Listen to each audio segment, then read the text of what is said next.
हम्पी कौन सी नदी पे है? यहीं से तो कहानी शुरू हुई। ये तो पता चला, ये नहीं पता चलेगा सीता जी कौन थी तो रामचरितमानस कैसे पढ़ा जाएगा? हम्म। जी सर।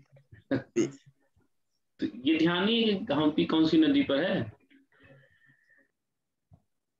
नहीं सर, क्लियर नहीं हो रहा। अरे तब ये नहीं क्लियर होगा तो कैसे विजयनगर पढ़ेंगे? हम्म। हम्पी जो है तुंगभद्रा नदी पर था ना। जी सर जी। तुंगभद्रा नदी पर था। तो वहीं से कहानी शुरू होगी, तुंगभद्रा नदी से। वही तुंगभद्रा नदी से लेकर के उत्तर से दक्षिण तक का इसका विस्तार होगा। और वही जो आजकल का हम्पी है। तुंगभद्रा नदी की सहायक धारा पंपा पंपा नदी के नाम पे शायद हम्पी पड़ा है इसका नाम में। वो एक परंपरा है कि माना जाता है कि पंपा ही एक तरह से, पंपा नगरी ही हम्पी नगरी है। पंपा ही हम्पा है, हम्पा ही हम्पी है जी ना। हाँ। जी उसकी सहायक नदी ऐसे मुख्य रूप से अगर पूछे नॉर्मली तो फिर तुंगभद्रा नदी। और वही हम्पी जो हस्तिनावती है ना। जी। तो कर्नाटक आजकल का, कर्नाटक का है पार्ट। ओके। प्रशांत, यस सर। कुछ पढ़ाई हुई है? सर अभी तो कल कल तो अभी सर नोट करे हैं, लेकिन सर पूछिए सर, कोशिश करेंगे। पूरा पहले तुम लोग वो कर देते हो। मैं जानबूझ के रिकॉर्डिंग ऑन कर दिया हूँ कि तुम कम से कम दुनिया देखे ना कि पढ़ कितना रहे हो तुम लोग हैं। अब दुनिया देखे और तुम्हारी महिला मित्र भी देखेगी तो कहेगी यही लड़का है। प्रशांत, जी सर। तब पता चलेगा, तब मामला गड़बड़ाएगा। कोई देख ले, बस घर वाले ना देखें। हम्म। कोई भी देख ले, बस घर वाले ना देखें। वो भी तो घर वाला है, वो घर की पार्ट नहीं है। अरे सर अभी वो सब फिलहाल बहुत दूर है हम लोग के लिए, अभी हम लोग बच्चे हैं। चलो दूर को नजदीक, लेकिन ये कि थोड़ा बच्चों में तो एनर्जी लेवल ज्यादा होती है ना, क्यों? जी सर, अभी सर वो नोट्स बनाए सर कल, फिर थोड़ा पढ़े नहीं, वो बना नहीं नहीं, लिए मेरी बस। मेरी बात समझो। जैसे बोले हो बच्चे हो, बहुत अच्छी बात बोले। तो बच्चों में देखो एनर्जी लेवल बहुत अच्छी होती है। हाँ देखो अभी साक्षी से जो पूछेंगे सब फटाफट बताएगी। चलो पहले तुमसे अब शुरुआत कर ही दिया जाए। अच्छा इतना याद आ रहा है कि अष्ट दिग्गज किसके समय थे? अष्ट दिग्गज सर हाँ कृष्ण देव राय के समय सर। ठीक है। और अष्ट दिग्गज का शाब्दिक अर्थ क्या हुआ? सर आठ, जैसे 8 दिशाओं में जो हाथी होती है हम लोग यहाँ, वो हम्म। सब सभी दिशाओं को सर एक तरह से संतुलित करके रखती है। हम्म। उसी तरह से सर ये 8 कवि थे जो वहां के उसको कंट्रोल करे हुए थे। 8 और कवियों का देखो समूह। एक शब्द होता है उत्सुकता, हाँ जी जिज्ञासा। सर।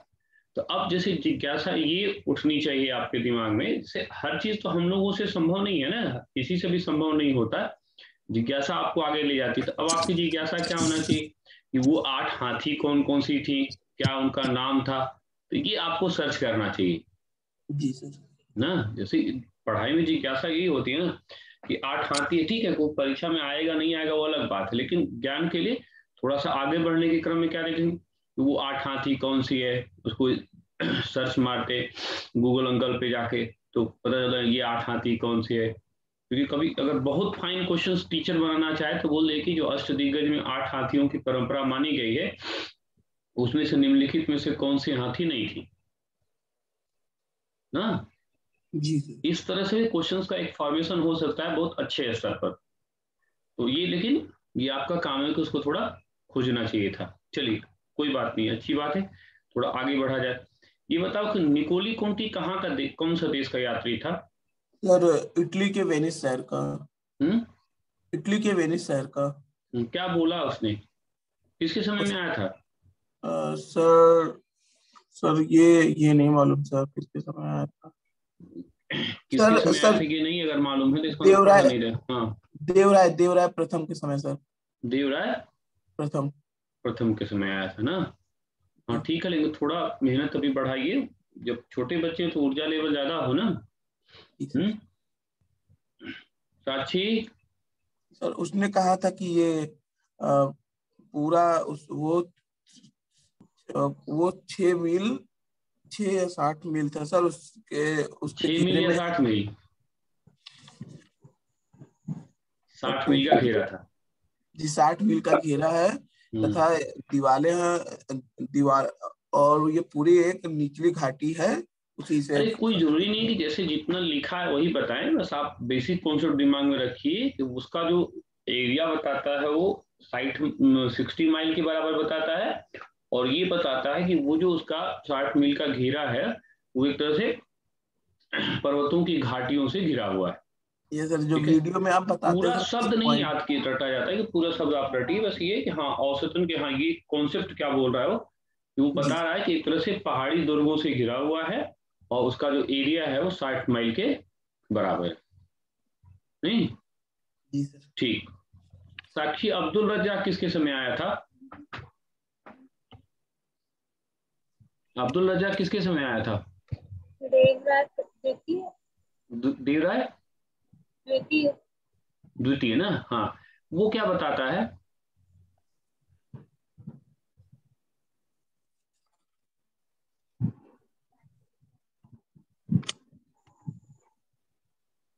क्योंकि ये स्टेटमेंट का मैं बताया था ना, छोटे छोटे स्टेटमेंट्स आपको आते रहते हैं।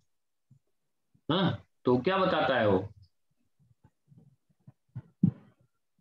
अब्दुल रज़ाक ये बताता है कि चूंकि ये धर्म राज्य की स्थापना हुई थी या युद्ध राज्य की स्थापना हुई थी, तो यहाँ पर सिक्योरिटी पर्पज सामान्य स्टेट से अधिक था। वो बोलता है कि विजयनगर जो राज्य है उसके अंतर्गत क्या है, 7 राउंड बनाए गए हैं, यानी 7 दीवारें बनाई गई हैं, यानी उन 7 दीवारों को क्रॉस करेंगे तब आप जाकर के विजयनगर को समाप्त करना चाहेंगे। यानी 7 परकोटी बनाए गए हैं, सुरक्षा की दीवार बनाई गई। साक्षी, ईरान के किस शहर से वो आया था? ईरान के किस शहर से आया था? मूल रूप से कहाँ का रहने वाला था?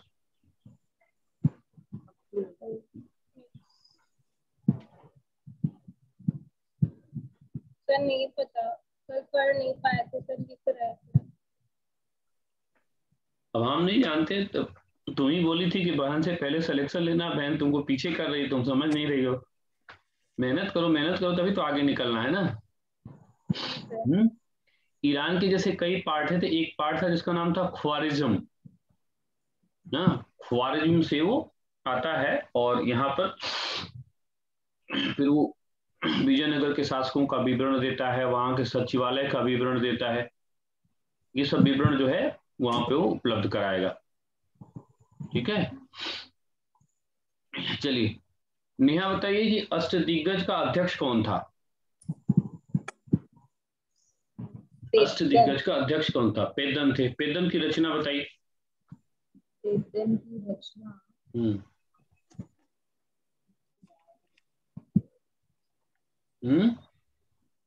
जितने लोग देख रहे हैं कौन बताएगा पेदन की रचना?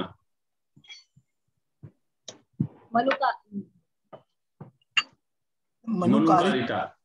प्रशांत? यस सर, मनुकारिता या मनुकारिता था सर। हाँ, मनुकारिता। नेहा, तेनालीराम की रचना का क्या नाम था? तेनालीराम की रचना पांडुरंग, ऐसा कुछ करके। पांडुरंग महात्म नाम था। पांडुरंग महात्म ना जी, पांडुरंग महात्म उसका जो है महत्वपूर्ण रूप से नाम था। ये बताइए कि लक्ष्मण नामक अधिकारी की नियुक्ति किसने की थी? लक्ष्मण नामक कृष्णदेव राय ने। कृष्णदेव राय ने। नहीं, तो इसका मतलब पढ़ाई नहीं हो रही है। नहीं सर, इसको नहीं पढ़ा है। हाँ, थोड़ा सा आर्ट एंड कल्चर में मैंने हम्पी का जो वास्तुकला है ये सब पढ़ा है। और हाँ, तो मत पढ़िए, तो ये वाला वीडियो ना हम घर वालों के मोबाइल पे अपलोड कर देंगे। नहीं सर, पढ़ा है, लेकिन ये वाला इतना ही रिकॉर्डिंग कट करके और आप लोग का डाल देंगे घर वालों पे, तब समझ में आएगा। तो घर वाले जब सुबह सुबह खोलेंगे देखेंगे, अरे ये तो लड़की का हम पढ़ाई नहीं है, तब जो है वो तब पूछेंगे सब बेलन लेके। अरुण? तो हैं यहीं पर अभी थे। हाँ, तो फेज है तो फिर हम अपलोड करेंगे तो और अच्छे से देख लेंगे ना। Yes sir. और विजयनगर थोड़ा रिवीजन वगैरह हुआ? थोड़ा बहुत हुआ सर, पूछिए। पूरा नहीं हुआ अभी? नहीं। उसको कर डालो जल्दी से। हाँ सर, तो कर नहीं पाया। क्या नहीं हो पाया? कल रिवीजन हो नहीं पाया था सर, आए थे रिवीजन? बाहर से, हो गए। अच्छा ठीक है, तो रिवीजन थोड़ा सा कर लीजिए आप लोग। यस। अच्छा, लक्ष्मण नामक अधिकारी की नियुक्ति कौन किया था? मालूम नहीं है। नहीं मालूम है। आरिफा बताओ। आरिफा जी सर। बताओ। सर अभी हम तैयार नहीं कर पाए हैं। तुम लोग को, सब लोग को हम फेंक देंगे उठा के बंगाल की खाड़ी में। हैं? सुबह सर सुबह उठ नोट्स कर। लेना है, सर नोट्स लेना है हमें, तो कितने बजे तक आ जाएं, क्योंकि पीडीएफ भी नहीं है हमारे पास और उसको कल नोट भी नहीं कर पाए कल वाला। अच्छा ठीक है, मतलब अलग समस्या है। जी ठीक है, उस समस्या का समाधान अभी क्लास खत्म करने के बाद करेंगे, लेकिन जी थोड़ा सर। पढ़ाई बढ़ा दीजिए आप लोग। जी सर। जी जी जी, तुम लोग सब लोग कहते हो प्रेम से, लेकिन सब मेरे प्रेम का तुम लोग नाजायज फायदा उठा रहे हो। साक्षी तो आधे से ज्यादा समय लिखने में बिता देती है। आपकी दादी से कल की क्लास हुई और उसके बाद लिखने में, तो उसको देख देख के लिखना और इस सब में बिता दिया। इसके बाद आज तक कुछ नहीं। अरे वो बहुत अच्छी लड़की, तुम नहीं समझती हो। उसकी कोई शिकायत नहीं। चलिए, पॉलिटिकल हिस्ट्री हम लोग समाप्त किए थे। अच्छा, पॉलिटिकल हिस्ट्री में किसी को याद है कि विजयनगर का अंतिम शासक कौन है? रंगा 3 सर, रंगा 3। हाँ, रंगा तीसरा। अब पॉलिटिकल हिस्ट्री खत्म हो गई। चलिए, मैं आपको स्केचिंग भी कराता जाऊंगा, आप चिंता मत करिए, मैं थोड़ा लिखाता भी जाऊंगा। सर नोट्स कई लोगों के सर पास नहीं, तो आप परेशान नहीं रहिए, साथ साथ सर आप वर्क भी करते जाइए। प्रशांत, सर जैसे आप पहले पहले लिखाते थे सर, 1 मिनट का टाइम दे देते, आप बोल देते थे कि लिख लियो, अरे हम तो वही वाला करवाइए सर। हाँ एकदम हम कल करवा बहुत दे रहे हैं। प्रॉब्लम हुई है सर, वीडियो में भी सर इतना टाइम लग गया है उसको उतारने में, हमको समझ ही नहीं आ रहा था सर कि क्या स्केच करना, कैसे स्केच चलो, करना है। अब थोड़ा प्यार मोहब्बत बंद करो, हम लिखाते हुए जाएंगे, चिंता ना करो। जी सर। ठीक है, जी जब तक सर। नोट्स तुम लोग पास नहीं, हम लिखाते हुए जाएंगे। चलो, आज का टॉपिक हम लोग शुरू करते हैं, विजयनगर का प्रशासन।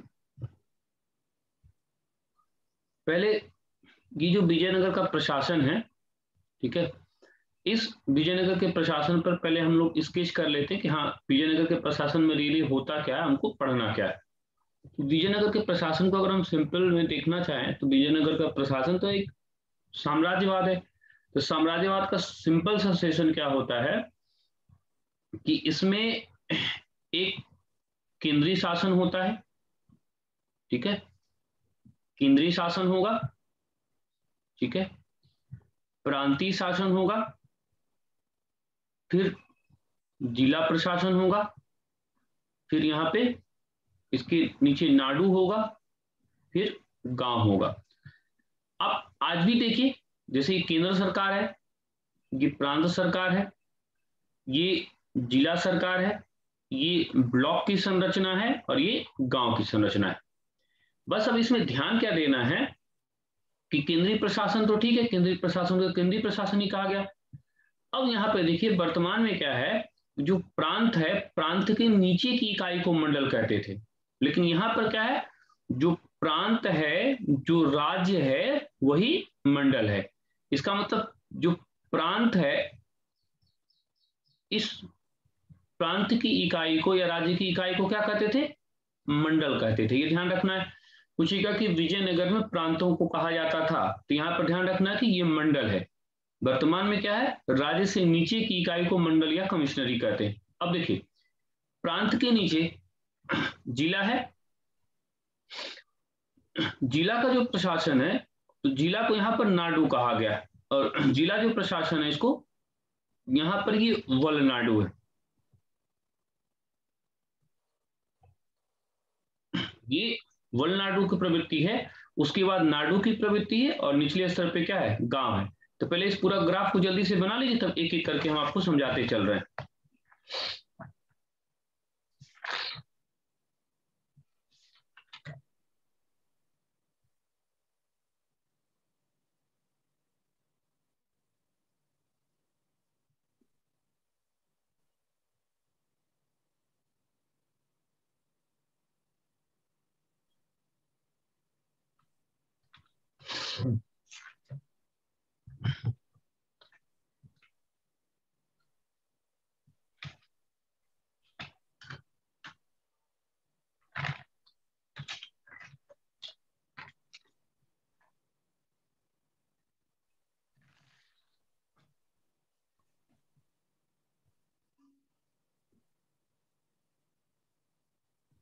चलिए, केंद्रीय प्रशासन, प्रांतीय प्रशासन, जिला या वलनाडु, या इसी को बोला गया कोट्टम, ये कोट्टम प्रणाली,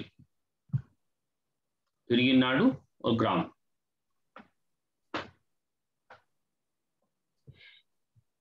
चलिए, पहला हेडिंग डालिए केंद्रीय प्रशासन। केंद्रीय प्रशासन विजयनगर के शासनकाल में, विजयनगर के शासनकाल में केंद्रीय प्रशासन का विशेष महत्व था। केंद्रीय प्रशासन का विशेष महत्व था।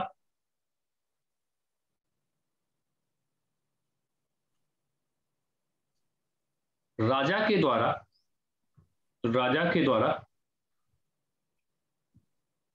राय की उपाधि ली जाती थी। राय की उपाधि ली जाती थी। राय की उपाधि ली जाती थी। राजा द्वारा राय की उपाधि ली जाती थी और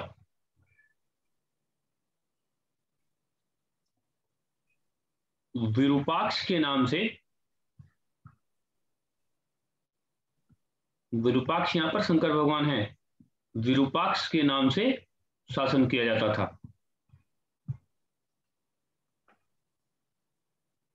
विरूपाक्ष के नाम से शासन किया जाता था। यहां पर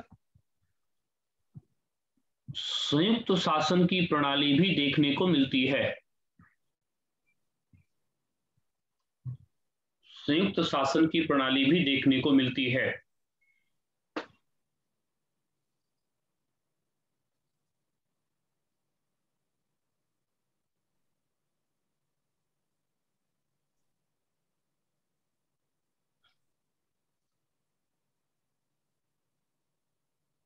राजा की सहायता के लिए, राजा की सहायता के लिए सर संयुक्त शासन प्रणाली देखने को मिलती है।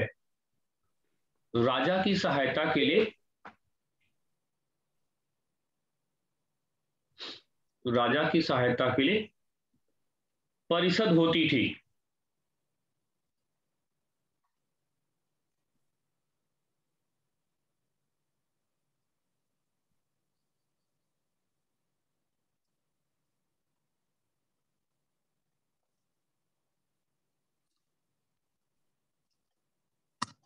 परिषद होती थी। इस परिषद में महत्वपूर्ण अधिकारियों को रखा जाता था।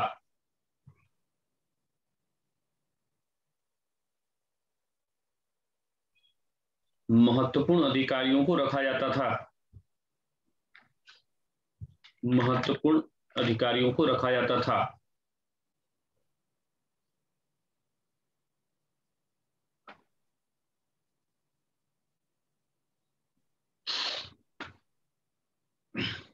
अब थोड़ा समझने का प्रयास करिए। देखिए, ये राजा है, राजा टॉप पर है, राजा राय की उपाधि ग्रहण करता है, विरूपाक्ष या शंकर भगवान के नाम पर शासन करता है। यहां पर संयुक्त शासन मतलब एक ही साथ दो दो शासकों के नियुक्त करने की परंपरा, जैसा कि आप हरिहर के समय भी देख रहे हैं, बुक्का के समय भी दे रहे हैं। तो हरिहर बुक्का संयुक्त रूप से शासन प्रणाली देखी जा सकती है। सबसे पहले हमारे यहाँ क्या है, शकों के यहाँ द्वैत शासन प्रणाली देखी गई। वहां पे छत्र प्रणाली था, यहाँ पे शासक ही दो दो शासकों को नियुक्त करने की प्रणाली ये है, राजा सत्ता के केंद्र में। अब जो राजा सत्ता के केंद्र में है, इस राजा की सहायता के लिए, जैसे आधुनिक काल में क्या है, मंत्री परिषद है, तो यहां भी परिषद होती थी, यहां भी परिषद होती थी। ये जो परिषद होती थी वो दो भागों में बटी थी। एक को बोलते थे राज्य परिषद और एक को बोलते थे मंत्री परिषद। मंत्री परिषद इसको जैसे ऐसे समझ लीजिए कि ये कैबिनेट वाले मंत्री हैं और ये मंत्री परिषद के सदस्य हैं। जितने मंत्री परिषद के सदस्य होते थे उन सबको क्या कहते थे? उन सबको दंडनायक कहते थे। मंत्री परिषद के जितने सदस्य हैं उनको दंडनायक कहते थे। अब ये जो राज्य परिषद है, इस राज्य परिषद में विशेष वर्ग का मंत्री होता था, जैसे नायक को इसमें रखा जाता था, धर्म से संबंधित लोगों को मुख्य रूप से इसी में रखा जाता था, विद्वानों को, संगीतकारों को मुख्य रूप से इसी के अंतर्गत रखा जाता था। मंत्रिपरिषद क्या होती थी? इसका आकार बड़ा होता था। सामान्य रूप से माना जाता था कि 20 या 20 से अधिक लोग इसमें काम करते थे। तो ये 20 या 20 से अधिक लोग काम करते थे, सभी को क्या कहते थे? दंडनायक कहते थे। तो यानी जैसे आधुनिक काल में व्यवस्था है वो उसी तरह से लगभग काम कर रहे हैं। अभी थोड़ी देर में बता रहे हैं कि जैसे हमारे यहाँ सचिवालय के माध्यम से आज वर्तमान में हर काम होता है, तो वहां भी सचिवालय के माध्यम से ही महत्वपूर्ण काम होता था, जिसको दीवान खाना बोलते थे। और वो दीवान खाना एक तरह से प्रशासन का केंद्र बिंदु था। उस पर थोड़ी देर में बात कर रहे हैं। अभी क्या है कि राजा की सहायता के लिए परिषद होती थी। उस परिषद को दो भागों में बांटा जाता था, एक राज्य परिषद और एक मंत्री परिषद। जहां तक लिखे उसको थोड़ा आगे बढ़ाइए। राजा की सहायता के लिए परिषद होती थी। एक आध लोग तो वीडियो ऑन करके रखिए ताकि आप लोग का जिक्सर समझ में आए।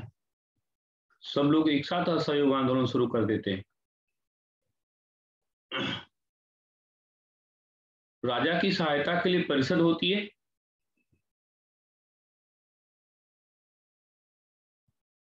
इस परिषद को दो वर्गों में बांटा जाता है। इस परिषद को दो वर्गों में बांटा जाता है। इस परिषद को दो वर्गों में बांटा जाता है।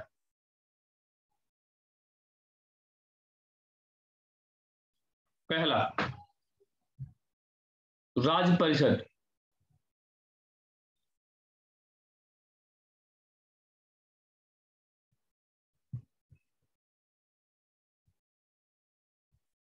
राज्य परिषद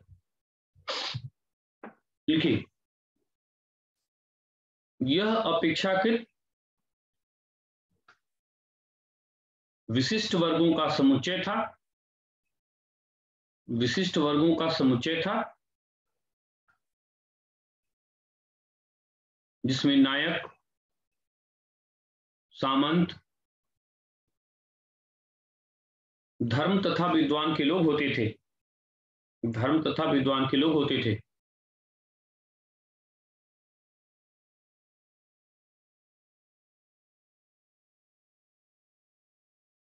मंत्रिपरिषद के सदस्यों की संख्या प्रायः 20 या 20 से अधिक होती थी।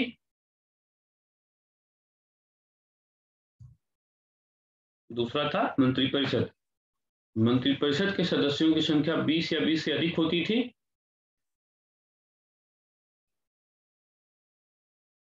जिन्हें प्रायः दंडनायक कहा जाता था।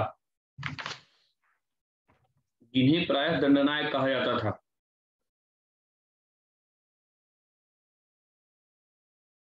जब दंडनायकों को विशेष कार्य के लिए नियुक्त किया जाता था, दंडनायकों को विशेष कार्य के लिए नियुक्त किया जाता था,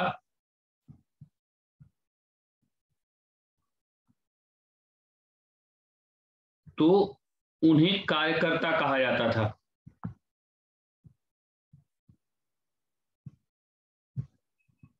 उन्हें कार्यकर्ता कहा जाता था। उन्हें कार्यकर्ता कहा जाता था।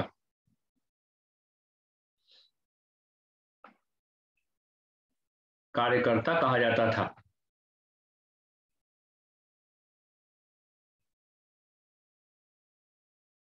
कार्यकर्ता कहा जाता था। अब हेडिंग डालिए, केंद्रीय प्रशासन में सचिवालय की भूमिका। केंद्रीय प्रशासन में सचिवालय की भूमिका।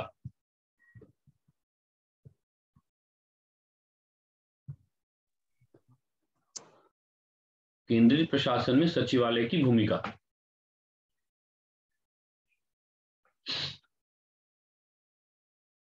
हो गया सब लोगों का? जी सर। आप लोग बहुत शांत, बड़ा भ्रमित हो जा रहा हूं, कुछ दिक्कत नहीं हो रही है ना? पूरी टीम अचानक शांत हो जा रही है। चलिए, अब जैसे क्या होता था कि आज का सिस्टम समझिए कि आज जैसे यूपी गवर्नमेंट है, चाहे केंद्रीय सरकार है, तो मुख्य रूप से कहां से चलती है? सचिवालय। सचिवालय में क्या होता है? एक एक विभाग होता है, उस विभाग के अनुसार से काम होता है। तो ये जो सचिवालय पद्धति है, उस सचिवालय पद्धति की झलक जो है वो विजयनगर में ही देखने को मिलती है। ये जो केंद्रीय सचिवालय है, इस केंद्रीय सचिवालय को दीवान खाना कहा गया है। इसको हम सचिवालय कह रहे हैं, तो उस सचिवालय को यहां पर क्या कहा गया? दीवान खाना। ये जो दीवान खाना है ना, ये एक बड़ा सा मंडप था जिसको बोला गया है कि यहां पर 40 स्तंभों वाला हाल, 40 स्तंभों वाला हाल। ये जो सचिवालय है, इसका विशेष विवरण आपका ईरान का जो यात्री है अब्दुल रज्जाक देता है, और वो खुद बताता है कि विजयनगर का जो प्रशासन है, इसमें सचिवालय का विशेष महत्व था, और इस सचिवालय को ही आधार बना करके शासन चलाया जाता था। इस केंद्रीय सचिवालय को दीवान खाना, इसको दीवान खाना नाम से जाना गया। ये जो दीवान खाना है, इसी को 40 स्तंभों का भवन भी कहा गया। ये जो दीवान खाना है वो निश्चित रूप से यहाँ पर देखिए, सचिवालय पद्धति में सबसे महत्वपूर्ण क्या होता है कि किसी चीज को पहले क्या होता है, उसमें लिखा पढ़ी होती है, यानी उसका कागज बनेगा, उसका दस्तावेज बनेगा, दस्तावेज पे फिर सबके सिग्नेचर होंगे। बिना दस्तावेज बने, बिना सिग्नेचर हुए कुछ होगा नहीं। तो यहाँ पर भी क्या होता था कि सबसे पहले काम क्या होता था कि जैसे राजा कोई आदेश देगा ना, तो तुरंत आदेश को क्या किया जाता था? उसको टाइप किया जाता था, यानी उसको लिपिबद्ध किया जाता था। ये सबसे महत्वपूर्ण काम, उसका एक तरह से कच्चा मसौदा तैयार किया जाता था। अब ये जो आदेशों को लिपिबद्ध करने का काम करता था, उस समय उसको क्या बोलते थे? रायसम बोलते थे। तो पूछेगा कि रायसम क्या है? लिपिबद्ध करने वाला अधिकारी। और सही मायने में जो ये मौखिक आदेश होता था, मौखिक आदेश, उस मौखिक आदेश को ओल्लई कहते थे। ओल्लई। तो राजा का जो मौखिक आदेश है, राजा का मौखिक आदेश, इस मौखिक आदेश को क्या कहते हैं? इस मौखिक आदेश को ओल्लई कहते हैं। और इसको जो अंत में लिपिबद्ध करेगा वो क्या कहलाएगा? रायसम कर लेगा। अब लेखा जोखा तैयार किया जाता था, तो ये जो अधिकारी ऑडिटर होता था उसको कर्डिकम कहते थे, ऑडिटर। ठीक है। उसके बाद क्या होता था? उस पर सील लगेगी, मुहर लगेगी कि हाँ ये काम ऐसे ऐसे है। ये जो होता था उसको हम मुद्रा अध्यक्ष कहते थे। अंतिम मुहर एक तरह से यही लगा। तो इस तरह से सचिवालय पद्धति जो है महत्वपूर्ण रूप से काम करती थी। फिर से एक बार देखिए, विजयनगर का प्रशासन आधुनिक अर्थों में केंद्रीय सचिवालय की पद्धति के माध्यम से काम करता था। समकालीन समय में सचिवालय को दीवान खाना कहा गया है। दीवान खाना को 40 स्तंभों का भवन भी कहा गया है। दीवान खाना या 40 स्तंभों के भवन को या इसका विवरण मुख्य रूप से ईरान का एक यात्री अब्दुल रज्जाक देता है। और इस रूप में जो आधुनिक सचिवालय पद्धति है उसकी पीठिका, उसका आधार, उसका बेस विजयनगर में देखने को मिलता है ना। तो ये अब आपको 2 मिनट में समझ में आ गया कि केंद्रीय सचिवालय या दीवान खाना क्या है, आधुनिक सिस्टम की तरह से वहां पर भी किस तरह से सिस्टम चलता था। ठीक, अब छपाई कार्यक्रम शुरू करिए। लिखिए विजयनगर का प्रशासन और केंद्रीय सचिवालय। लिखिए विजयनगर का प्रशासन भी आधुनिक काल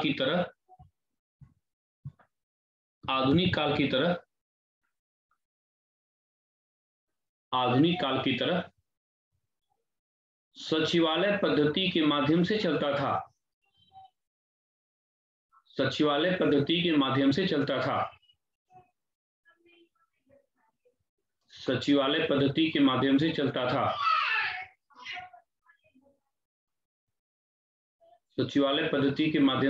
था।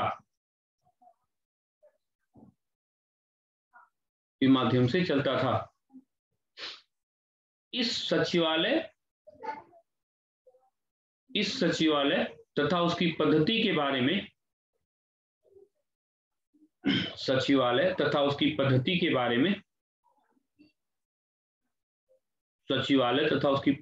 बारे में अब्दुल रज्जाक विस्तृत विवरण देता है।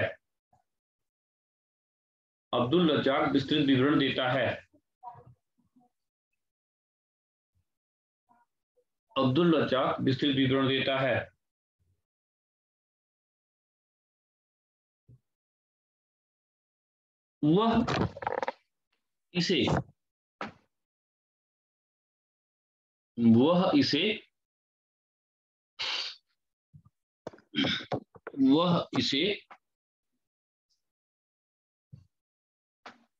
इसे दीवान खाना या 40 स्तंभों का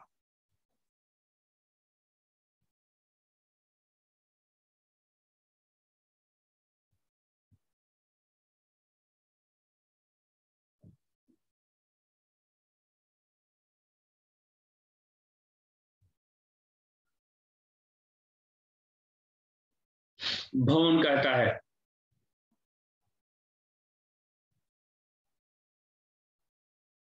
राजा के मौखिक आदेशों को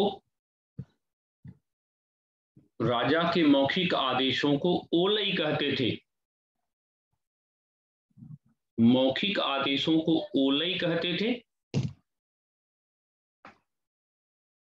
ये मौखिक आदेशों को ओलई कहते थे।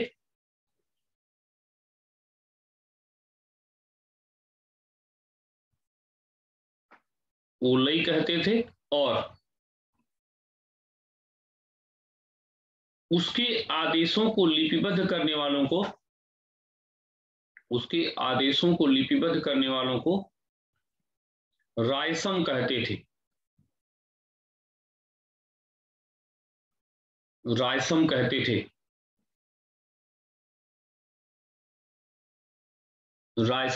थे। इस प्रकार साम्राज्यवाद के अनुरूप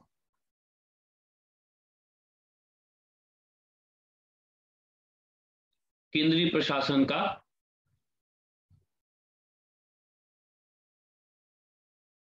महत्वपूर्ण रूप से विकास हुआ।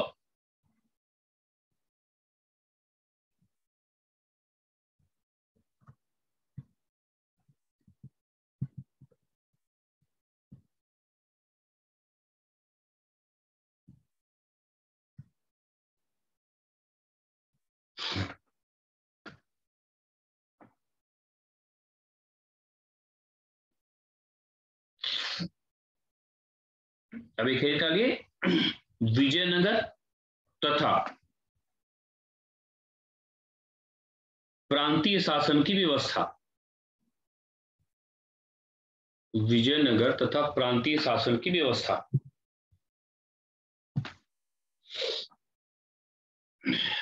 विजयनगर तथा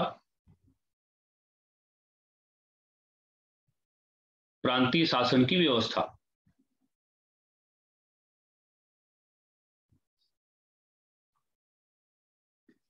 प्रांतीय शासन की व्यवस्था लिखिए। विजयनगर में प्रांतीय शासन की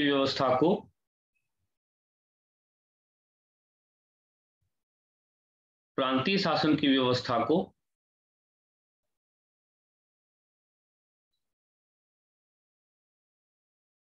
दो वर्गों में वर्गीकृत किया जाता है।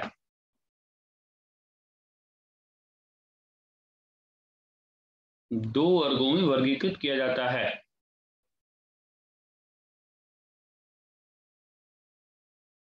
अब लिखना थोड़ा सा छोड़ दीजिए और समझिए। जैसे ये जो प्रांतीय शासन है, प्रांतीय शासन की व्यवस्था है, तो उसमें एक होता था गवर्नर की व्यवस्था और एक होती थी क्या है, नायकों की व्यवस्था। ये गवर्नर कौन होते थे? गवर्नर वो व्यक्ति होते थे ना जिनकी नियुक्ति केंद्र सरकार करती थी।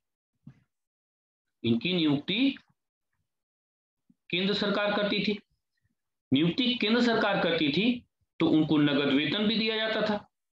दूसरा, इनके पद का स्थानांतरण भी हो सकता है, यानी कहने का मतलब कि इनको हम ए से बी, बी से सी हम शिफ्ट भी कर सकते हैं, यानी इनके पद का स्थानांतरण भी होता था। और यही एक तरह से बेसिक स्तर पे विजयनगर के प्रशासन के नींव थे, यानी विजयनगर की सफलता के कारक हुआ करते थे। ये जो नायक व्यवस्था, नायकों की व्यवस्था है ना, पहले ये देखना है कि नायक कौन है। ये नायक माने यहां पे सेना नायक।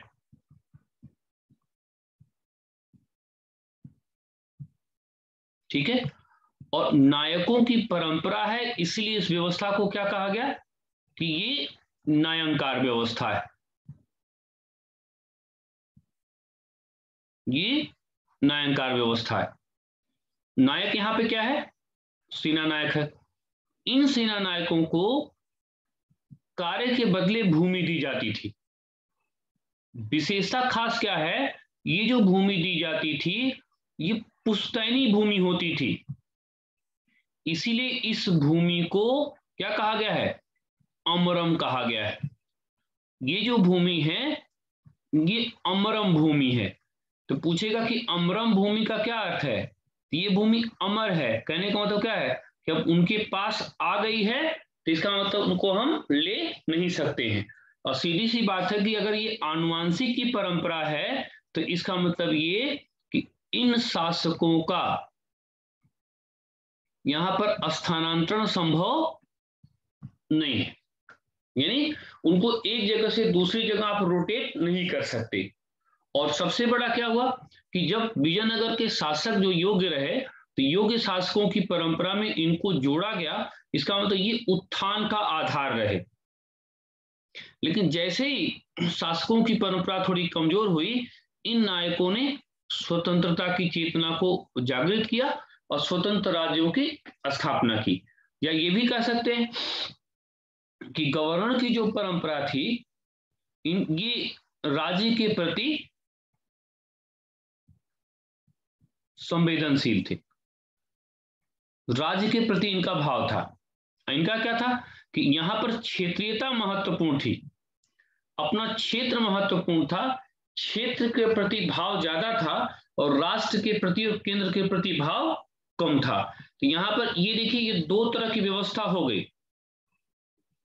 एक व्यवस्था को बोला गया गवर्नर परंपरा, और ये वाली परंपरा यहां पर ज्यादा महत्वपूर्ण है। तो प्रश्न कैसे पूछेगा कि न्यायंकार कौन है? तो नायक मतलब सेना नायक ना। अंतर क्या हुआ?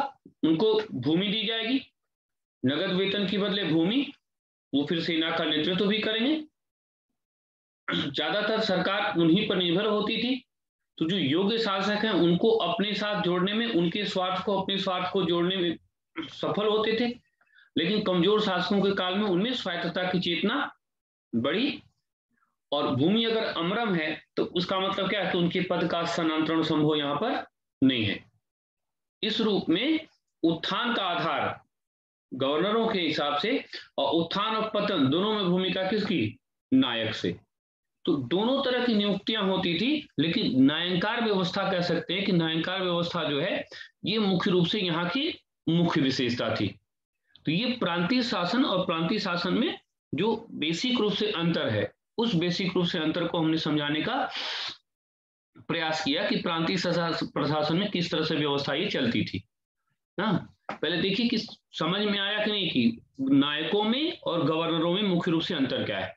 दोनों प्रांत के ही मुखिया हैं, लेकिन गवर्नर और नायक कैसे उनका पद, पद का स्वरूप, पद का प्रभाव और पद की प्रक्रिया में कैसे कैसे बेसिक रूप से डिफरेंस है, ये प्रांतीय शासन की व्यवस्था जिसको मुख्य रूप से नायंकार व्यवस्था कहा जाता है।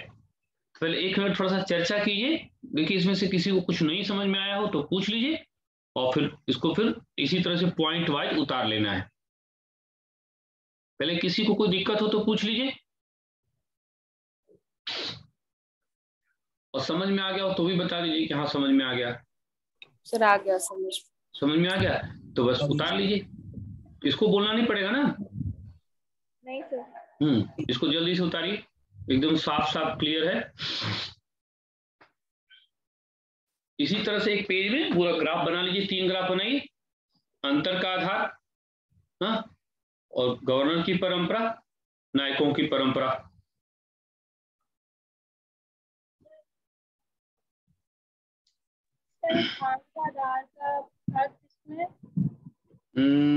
साक्षी थोड़ी सी आवाज आपकी बहुत स्लो आ रही है, थोड़ा सा तेज बोलिए या वॉल्यूम तेज कर लीजिए।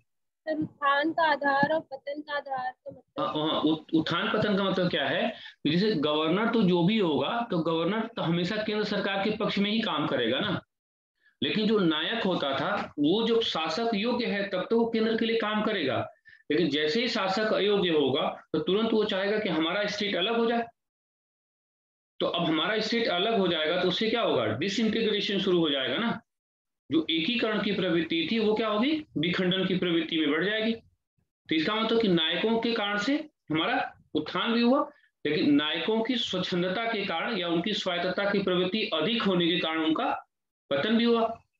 तो गवर्नरों को हम उत्थान का तो आधार मान सकते हैं, लेकिन पतन को उस स्तर के आधार नहीं मानेंगे।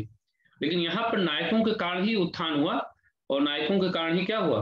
वो पतन की प्रक्रिया भी हुई। ठीक है, चलिए जल्दी करिए। हो गया सर।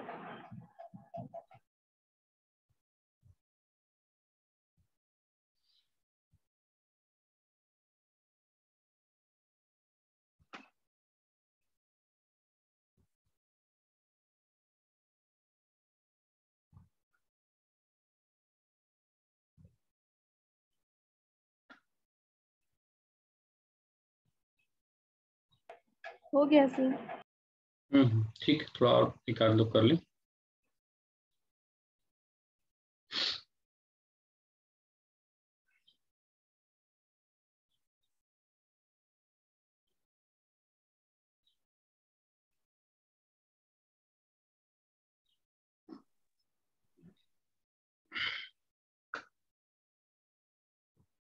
हो गया सर। चलिए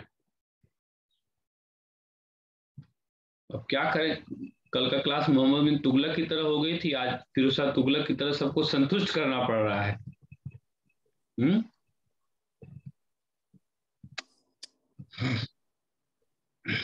चलिए अब आइए विजयनगर तथा स्थानीय प्रशासन की व्यवस्था।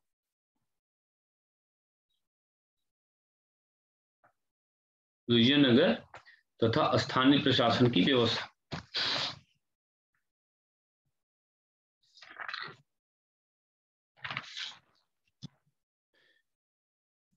पहले इसमें लिख लीजिए तब मैं समझाता हूं। लिखिए, विजयनगर में स्थानीय प्रशासन को चलाने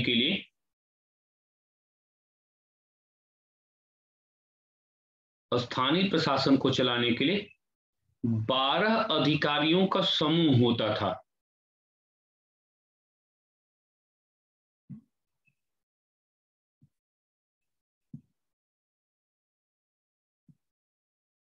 इन अधिकारियों के समूह को आयगार व्यवस्था कहा गया।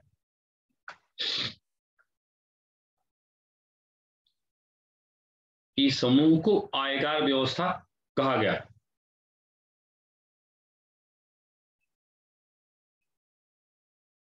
यह प्रशासन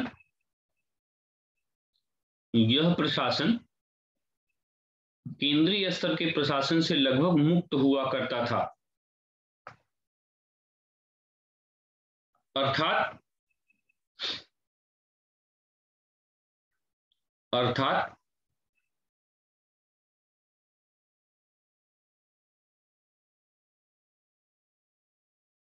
अर्थात केंद्र सरकार इसमें हस्तक्षेप नहीं करती थी।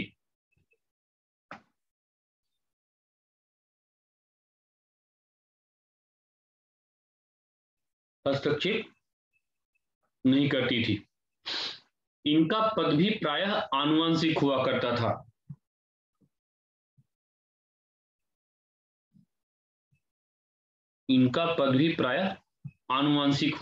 था।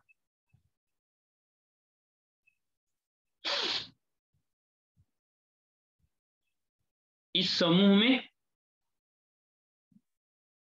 लेखाकार,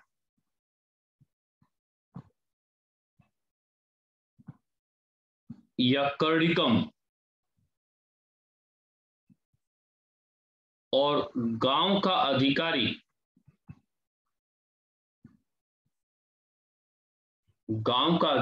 या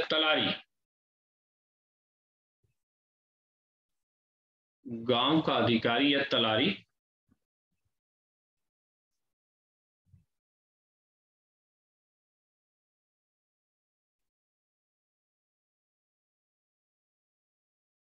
महत्वपूर्ण थे।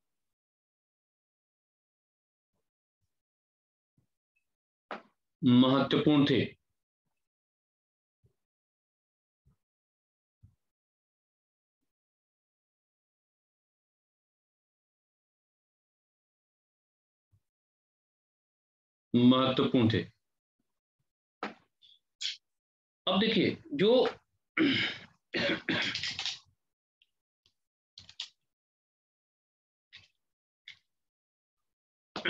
विजयनगर है, अगर इस विजयनगर के हम स्थानीय प्रशासन का देखा जाए एक चार्ट कि इसका विजयनगर का स्थानीय प्रशासन कैसे चलता था, तो विजयनगर का जो स्थानीय प्रशासन है यहाँ पर एक अलग प्रकार की व्यवस्था देखने को मिलती है। और विजयनगर का जो स्थानीय प्रशासन होता था, तो स्थानीय प्रशासन को चलाने के लिए एक सिस्टम बनाया गया था और उस सिस्टम को बोला गया कौन सी व्यवस्था? ये आयगार सिस्टम है। ये आयगार सिस्टम है क्या? ये गांव के प्रशासन को चलाने के लिए कुल 12 अधिकारी होते थे। और ये जो 12 अधिकारी होते थे, इन 12 अधिकारियों के समूह को ही टोटल में या सम्मिलित रूप से क्या कहते थे? आयगार कहते थे। ये जो आयगार व्यवस्था है, यह जो ग्रामीण व्यवस्था है, इसमें स्वायत्तता के लक्षण है, यानी ये अपने आप में काम करेंगे। ठीक है, जैसे केंद्र सरकार है तो केंद्र सरकार जानबूझकर इसमें हस्तक्षेप नहीं करेंगे। राजस्व का निर्धारण यही करेंगे,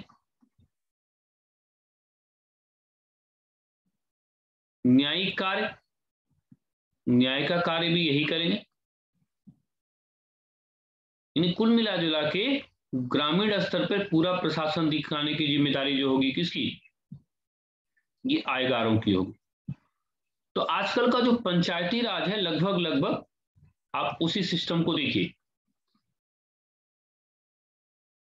पंचायती राज का विकास। वैसे भी दक्षिण भारत में जो स्थानीय प्रशासन है वो चोलों के समय भी देखिए स्थानीय स्वायत्तता आप देखिए वहां पर, तो वो लगभग उसी का विस्तार है कि प्रांतीय स्वायत्तता के तत्व जो है यहाँ पे स्थानीय स्वायत्तता के तत्व जो है वो देखे गए। तो ये पूरा जो सिस्टम है उसी को हम स्थानीय प्रशासन कहते हैं।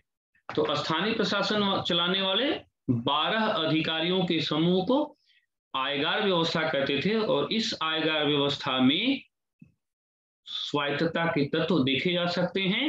यानी स्थानीय प्रशासन पर विजयनगर ने स्वायत्तता को जन्म देने का प्रयास किया, जिसमें केंद्र का सरकार का सहयोग लगभग नल था या नील था।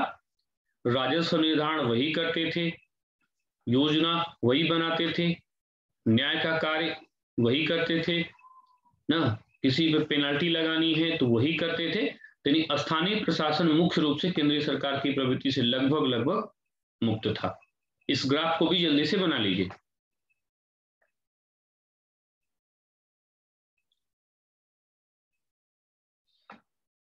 इस ग्राफ को भी जल्दी से आप लोग बनाने का कष्ट कीजिए।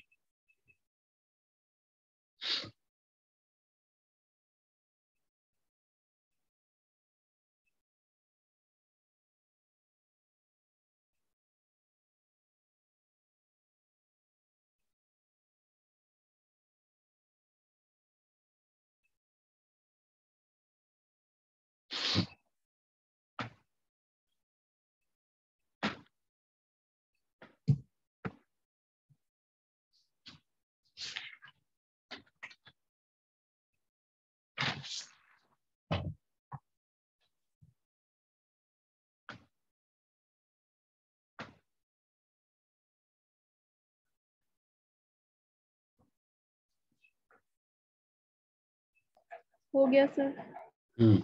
ठीक। तो ये एक तरह से विजयनगर के प्रशासन का स्वरूप, तो केंद्रीय स्वरूप, प्रांतीय स्वरूप और स्थानीय स्वरूप। अब विजयनगर के प्रशासन में राजस्व प्रशासन की भूमिका। तो हेडिंग डाली विजयनगर तथा राजस्व का प्रशासन। विजयनगर तथा राजस्व का प्रशासन।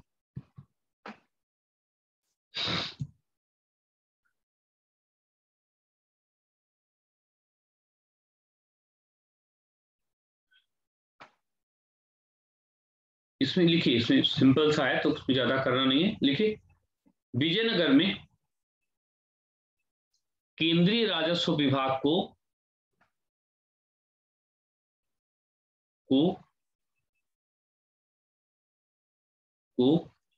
अस्थवन कहते थे। अस्थवन कहते थे।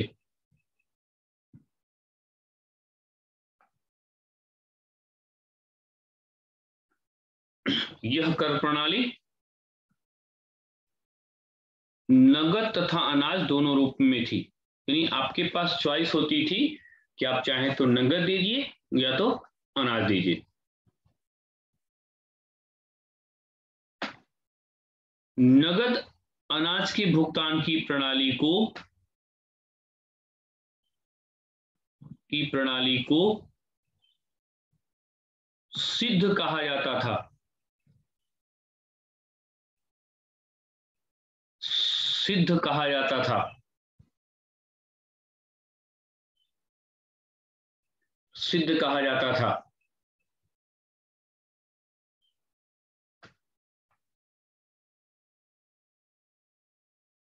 सिद्ध कहा जाता था।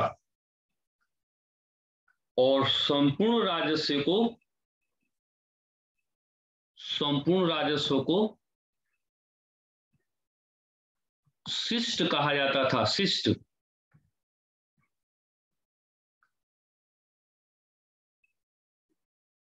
भूमि के कर की मात्रा लगभग 26 से 30% थी।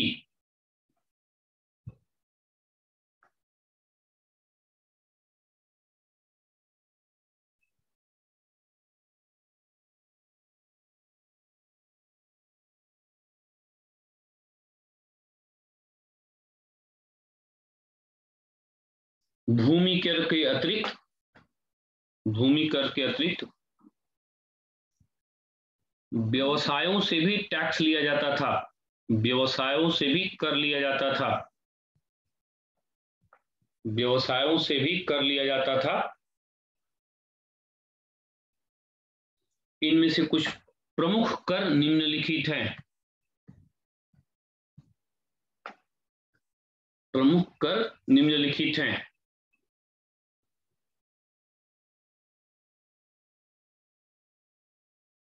पहला है व्यापार कर।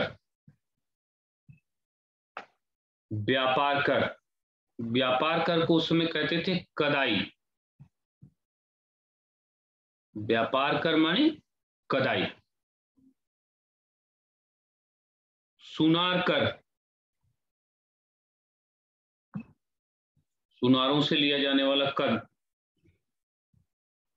इसको बोलते थे तत्तन पदम।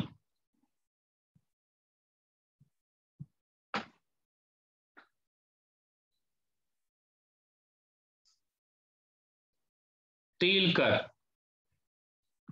इसको बोलते थे सनक्कू।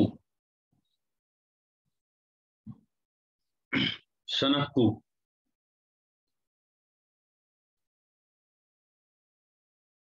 नमक का कर,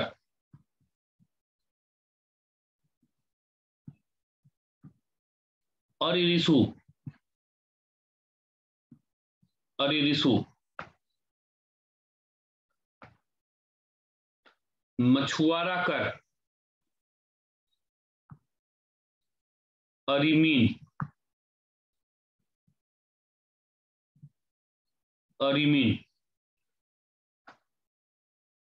गडेरिया कर,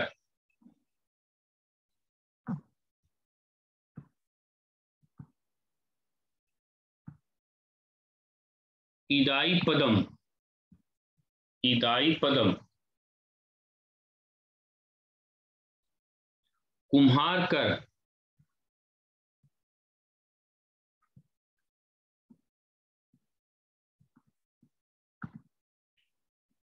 कुशक्कानम। कुश आधा क पूरा क आकमंत्रणम। कुशाक्कनम। कुशाक्कनम।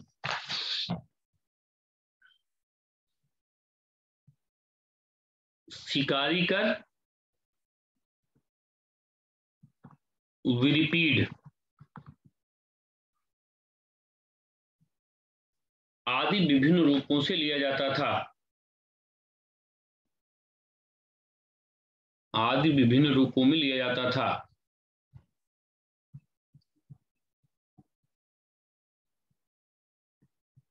लिया जाता था।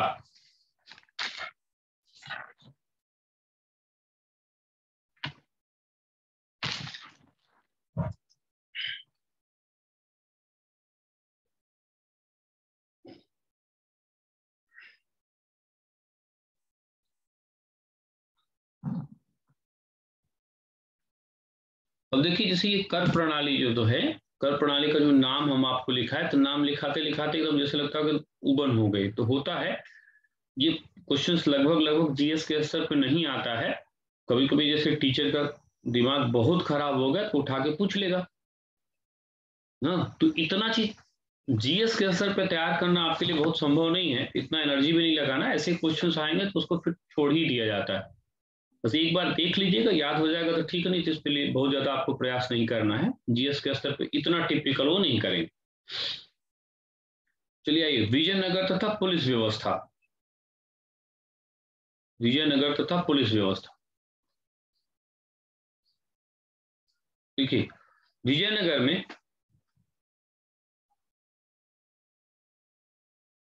पुलिस व्यवस्था की जिम्मेदारी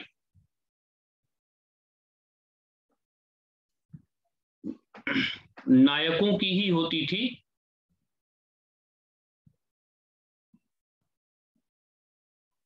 नायकों की ही होती थी।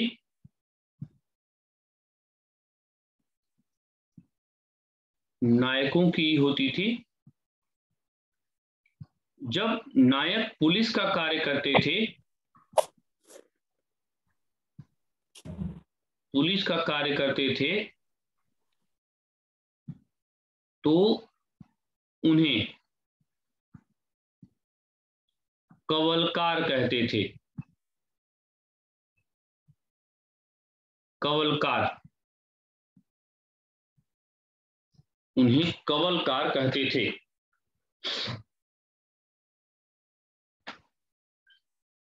कवलकार कहते थे।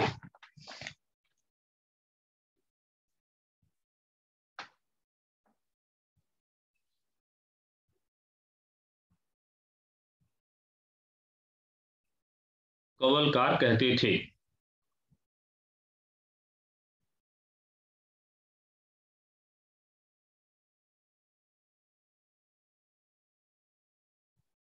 कभी कभी इन्हें नगद वेतन की जगह,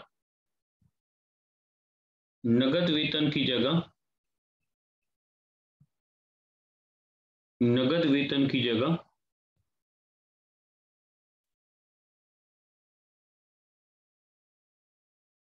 नगद वेतन की जगह भूमिखंड का टुकड़ा दिया जाता था।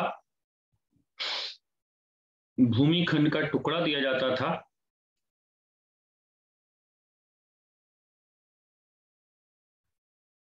इस भूमिखंड के टुकड़े को,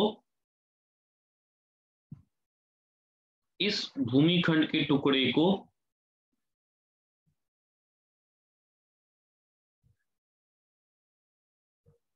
एक विशेष नाम दिया गया था।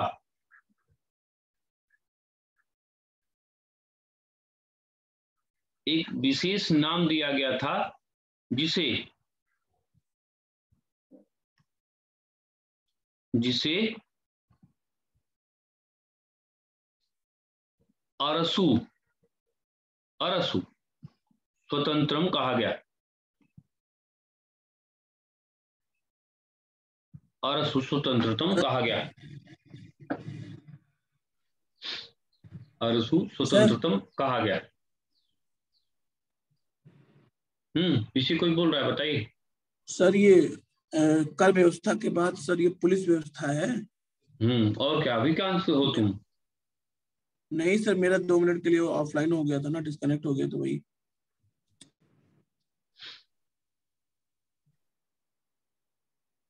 तुम्हारा अभी पूरा बायोडाटा निकालेंगे है?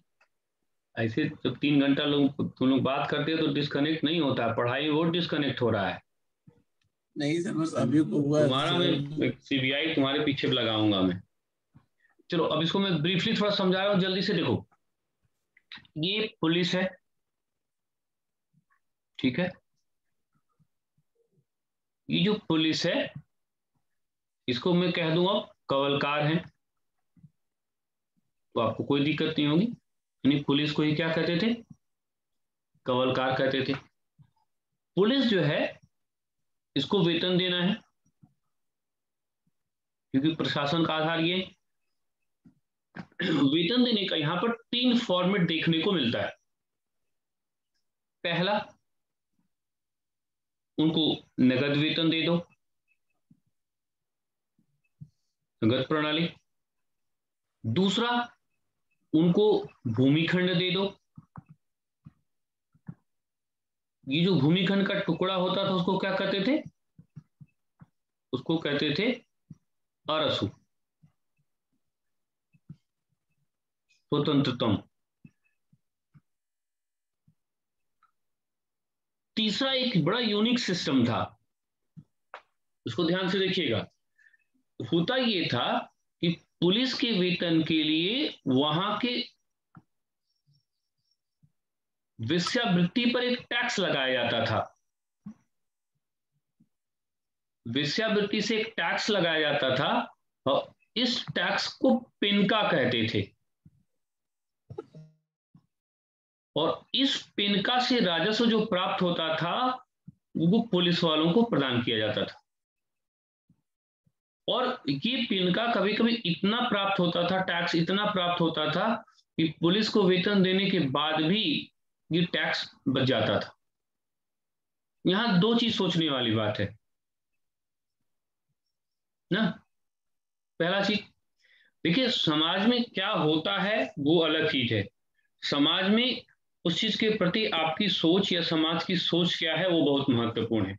यहाँ देखिए, समाज का ये मुख्य भाग है ना, इसको आपको मानना ही पड़ेगा, लेकिन आज के डेट में भी सरकार उसको मान्यता देने के लिए तैयार नहीं है। विजयनगर में ना नियमबद्ध रूप में उसको मान्यता दी गई, उनके लिए सिस्टम बनाया गया, उनके लिए टैक्सेशन बनाया गया। तो इससे फायदा क्या होगा? फायदा ये होगा कि हम अगर उनके लिए कुछ वेलफेयर का काम भी करना चाहते हैं, उनके स्वास्थ्य की अगर हम जांच भी करना चाहते हैं, उनके लिए कोई हम नई योजना भी लेना चाहते हैं, तो हमको पता तो होगा कि कौन कौन लोग, कितने प्रतिशत लोग यहाँ पर हैं जो इसमें जुड़े हुए हैं। और निश्चित रूप से इस व्यवसाय से क्यों नहीं टैक्सेशन हम प्राप्त कर सकते हैं, टैक्स तो मिलेगा ना हमको, और हम शराब पर टैक्स लगा सकते हैं। हाँ, जैसे कुछ लोग कहेंगे वेश्यावृत्ति खराब चीज है, इसको मान्यता नहीं देनी चाहिए, तो दारू कौन सी अच्छी चीज है कि उसको मान्यता देके बैठे हैं? दारू, भांग, गांजा, ताड़ी, शराब सब तो निगेटिव चीज ही है ना। तो उस समय का समाज इस चीज को बहुत पहले एज्यूम कर ले गया कि नहीं ठीक है, और उसको उन्होंने क्या किया, मान्यता दिया। इस पर बहुत बहस चलती है भारत में, इसको मान्यता देने से क्या फायदा होगा, क्या घाटा होगा ना। यूरोप के बहुत से ढेर सारी कंट्री ऐसी है जहां पर उसको एक तरह से क्या है, वैधानिक रूप से मान्यता है। अब वैसे भी बेच सब लोग रहे हैं। बुद्धिजीवी किसको कहते हैं? जिसके जीविका का आधार क्या है, बुद्धि है। तो लोग बुद्धि नहीं बेच रहे हैं, मुख्यमंत्री को लिख करके एक पेज दे देते हैं कि आपने पिछले 5 महीने में 50 लाख रोजगार दिया, और मुख्यमंत्री आके हम लोगों से बोल भी देता है कि पिछले 50 उत्तर प्रदेश में एक नई क्रांति, बेरोजगार की लहर आ गई, रोजगार की लहर आ गई, रोजगार की बाढ़ आ गई, और वो पढ़ देता है। तो वो जो लिखने वाला है वो भी तो अपना बुद्धि बेच रहा है। तो बेचने वाले जिसके पास जो है बेच ही रहे हैं, तो उसको आप जस्टिफाई कर सकते हो। ये विजयनगर के प्रशासन के आधार पर कहा जा सकता है। अब देखिए यहां से क्वेश्चंस कैसे आएगा। पहला क्वेश्चन हमारा क्या बना, पुलिस व्यवस्था को क्या बोला गया, कवलकार। नगद वेतन की व्यवस्था, तो यहां से कुछ क्वेश्चंस बना नहीं। अरसो स्वतंत्रतम क्या है ना? पुलिस कर्मचारियों को वेतन के बदले दिया जाने वाला भूमिखंड का टुकड़ा को अरसो स्वतंत्रतम कहा गया। फिर पूछेगा पेनका क्या है,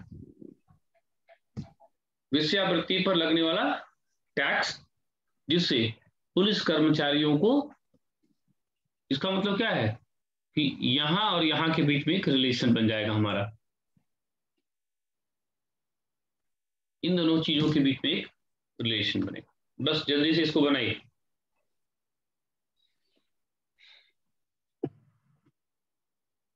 सर। हाँ प्रशांत। सर अगर किसी, जैसे ये टैक्स था, तो अगर किसी से टैक्स लिया जाता है तो सर एक तरह से उनके साथ समाज में एक समानता का व्यवहार देखने को मिलता होगा, या हाँ, सर जो, एकदम क्यों नहीं, या क्यों नहीं जो मिलेगा, सुविधाएं नॉर्मल इंसान को मिलती हैं वो मिलती होंगी, क्योंकि सर एक तरह से एकदम वो मिलनी टैक्स में चाहिए। भागीदार। हाँ मिलनी चाहिए ना, क्या दिक्कत है, वो भी तो आपके राज्य के नागरिक हैं, जी सर। वो भी आपके राज्य के नागरिक हैं। और गलत है अगर व्यवस्था, वो गलत है तो व्यवस्था है क्यों, हटाइए। गलत सही क्या होता है, गलत दारू नहीं गलत है, दारू भी तो गलत है। ये सब गलत है। परीक्षा में आता है, पूछता है, इसलिए समझा रहे हैं, बाकी ज्यादा नहीं सोचना है। नहीं, ये ऐसे ही होता है, पढ़ाई लिखाई से पहले हम लोग बहुत सेंसिटिव होते हैं, उसके बाद सब चौपट हो जाता है। इसलिए बस चुपचाप पढ़िए, पहले शक्ति को प्राप्त करिए, उसके बाद फिर इस पर सोचिएगा तो ठीक है, नहीं भी सोचिएगा तो अधिकारी तो रहेंगे।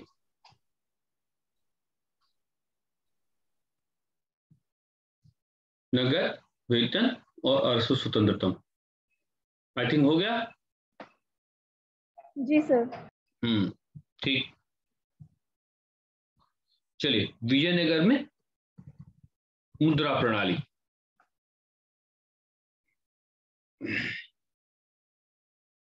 देखिए, विजयनगर में साम्राज्यवाद के विकास के साथ व्यापार की प्रक्रिया शुरू हुई।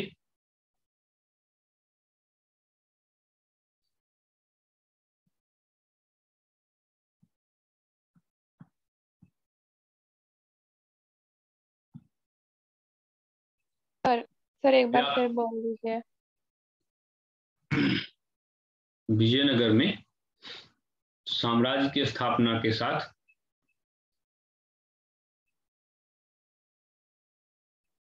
व्यापार की प्रक्रिया भी शुरू हुई और इस व्यापार की प्रक्रिया में मुद्रा व्यवस्था का विशेष स्थान होता है।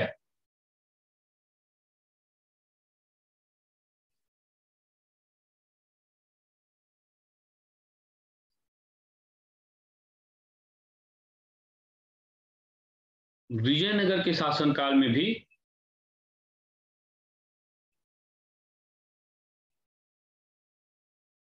मुद्रा व्यवस्था का विशेष रूप से विकास हुआ।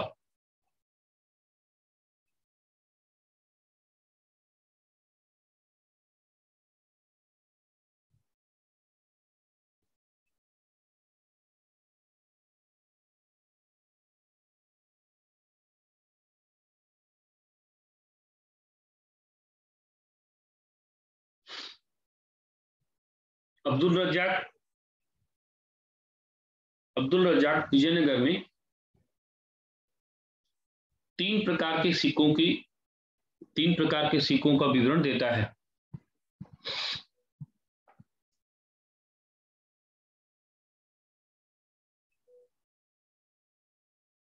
अब थोड़ा देखिए, लिखिएगा बाद में।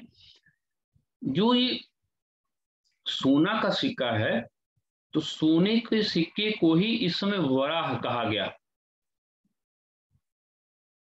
इसी को हून भी कहा जाता है। सोना का सिक्का चाहे वराह कहिए, चाहे हून कहिए, चाहे इसी को पगोदा कहा गया।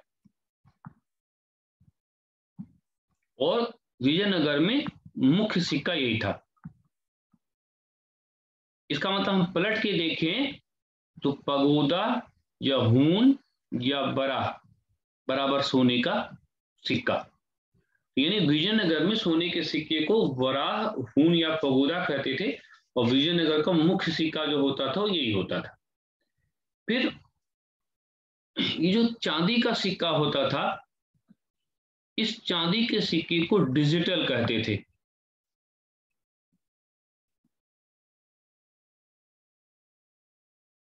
ये डिजिटल, ये चांदी का सिक्का।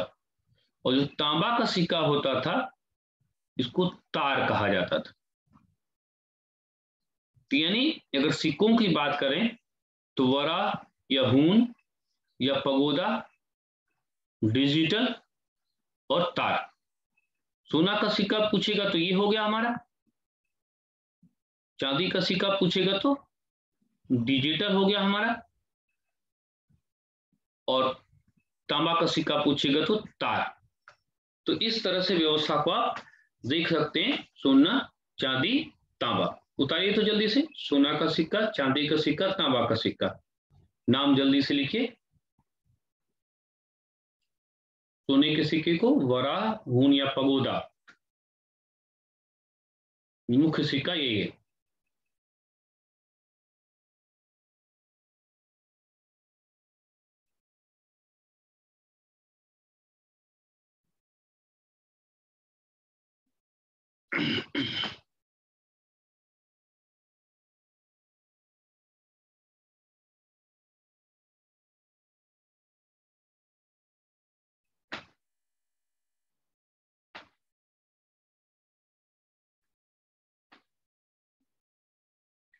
किसके सिक्कों पर राम सीता की आकृति है?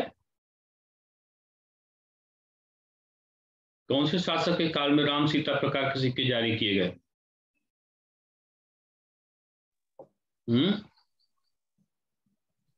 राम सीता प्रकार के सिक्के किसके समय जारी किए गए? अकबर के समय। यानी सिक्कों पर अंकन की भी परंपरा है। तो उसी तरह से लिखिए, विजयनगर के सिक्कों पर भी अंकन की परंपरा देखी जा सकती है। विजयनगर के सिक्कों पर भी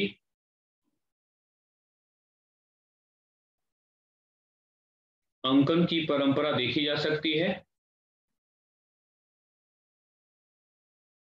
अंकन की परंपरा देखी जा सकती है।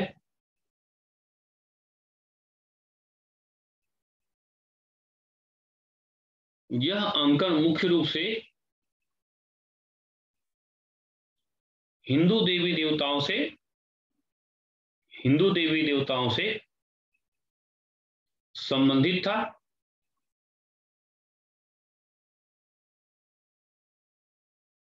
जिसे हनुमान,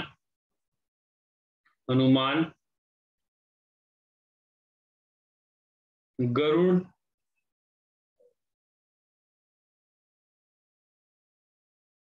बैल की आकृति,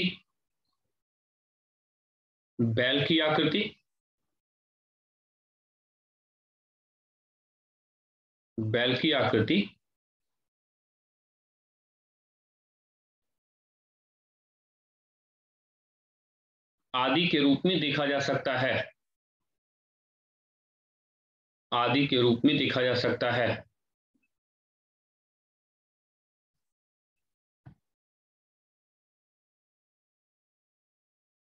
विजयनगर के प्रशासन में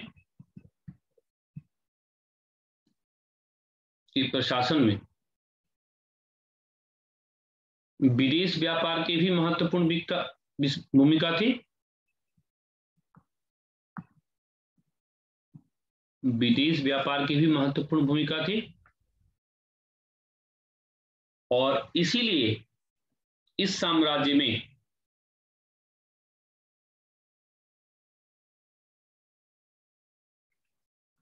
विदेशी सिक्कों की भी चर्चा मिलती है।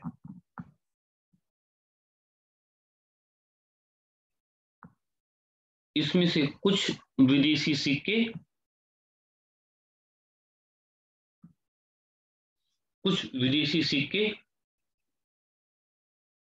निम्नलिखित हैं।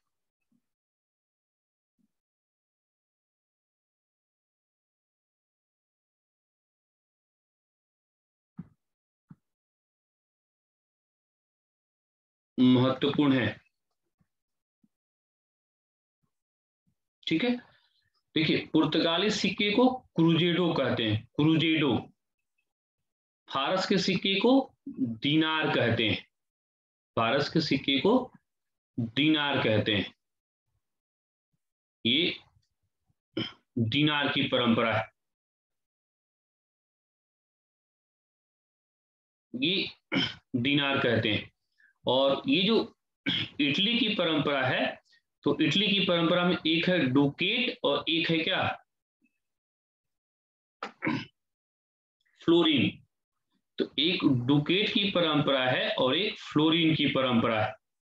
तो दो परंपरा आप यहां पर देख सकते हैं कि दो परंपरा यहां पर देखने को मिलती है। पहली परंपरा का नाम क्या है?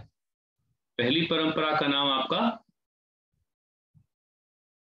क्रूजेडो, ये दीनार, डुकेट और फ्लोरिन, ये है फ्लोरिन वाला इस सिक्कों का नाम।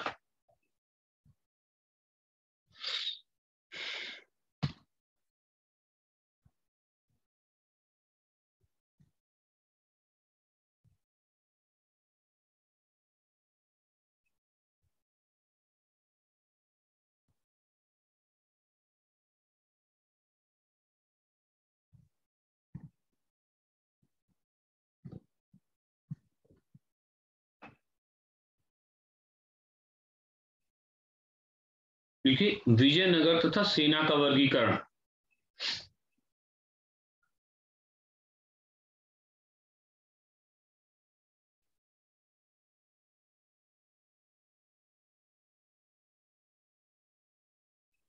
विजयनगर में सैनिक प्रशासन को देखने के लिए, विजयनगर में सैनिक प्रशासन को देखने के लिए एक अलग विभाग बनाया गया था। एक अलग विभाग बनाया गया था उस अलग विभाग को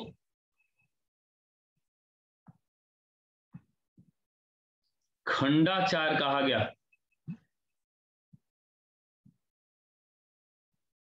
खंडाचार कहा गया। इस समय सेना परंपरागत रूप से 4 भागों में वर्गीकृत थी।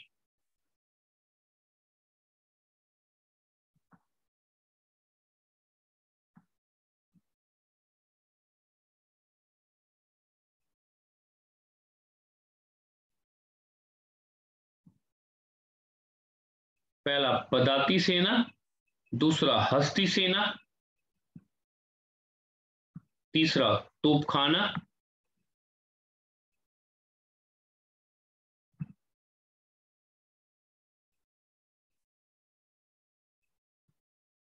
अश्वसेना।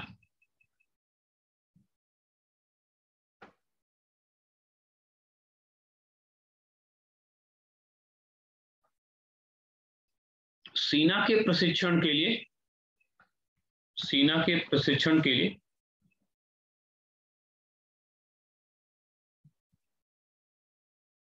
यूरोप के सैनिकों की भी नियुक्ति की गई थी। यूरोप के सैनिकों की नियुक्ति भी की गई थी।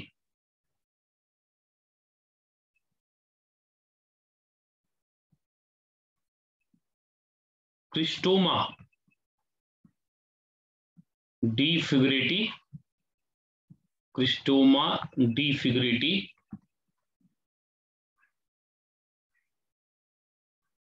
कृष्णदेव राय के प्रमुख सेनापति थे। कृष्णदेव राय के प्रमुख सेनापति थे।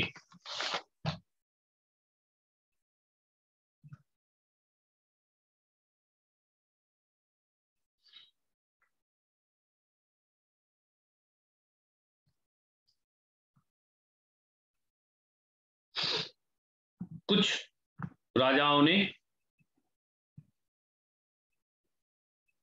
अपनी सेना को बेहतर बनाने के लिए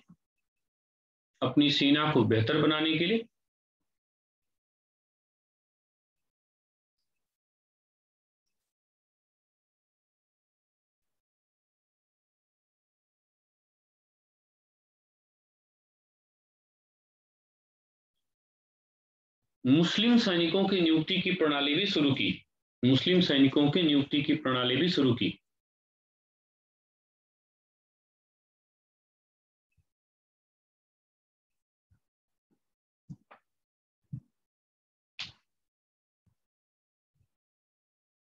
मुस्लिम के बाद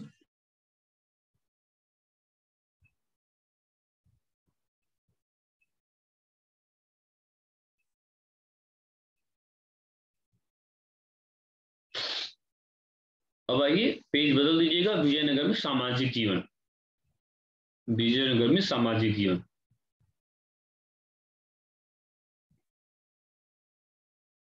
पहले लिखिए समाज का स्वरूप।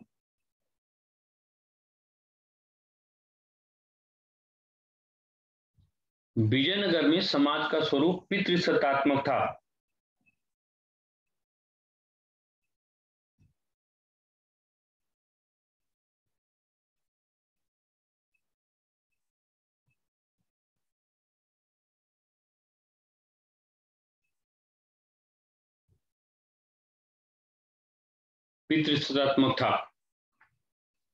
दूसरा, समाज का वर्गीकरण। विजयनगर तथा समाज का वर्गीकरण।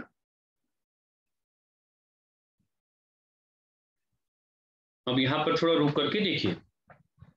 किसी भी समाज के लिए समाज का वर्गीकरण बहुत महत्वपूर्ण होता है और ये देखा जाता है कि अगर समाज का वर्गीकरण अगर वैज्ञानिक हुआ तो फिर चीजें बेहतर होती हैं, और समाज का अगर वर्गीकरण वैज्ञानिक नहीं हुआ तो फिर दिक्कत होती है।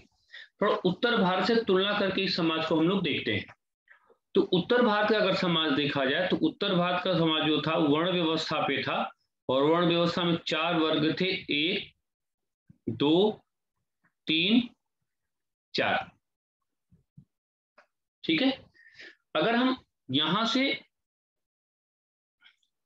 यहां आ जाए दक्षिण भारत में, तो यहां पर क्या है कि ब्राह्मण वर्ग यहां भी है, क्षत्रिय वर्ग यहां भी है, वैश्य वर्ग यहां भी है, शूद्र वर्ग यहां भी है, यानी सब वर्ग मिलेंगे, बस नाम थोड़ा अंतर होगा। जैसे ब्राह्मण है तो ब्राह्मणों को कहा जाएगा क्या, ये विप्रलु है, तो इसको हम ऐसे भी समझ सकते हैं, विप्र मतलब क्या होता है, विद्वान व्यक्ति को हम विप्र बोलते हैं, तो ब्राह्मणों को क्या बोला जाएगा, विप्रलु बोला जाएगा। जो क्षत्रिय होंगे तो क्षत्रिय परंपरा को बोला जाएगा राजुल परंपरा। ये जो राजुल शब्द है वो राज्य से, जो राज्य के कर्ता धर्ता थे वो क्षत्रिय कहलाए।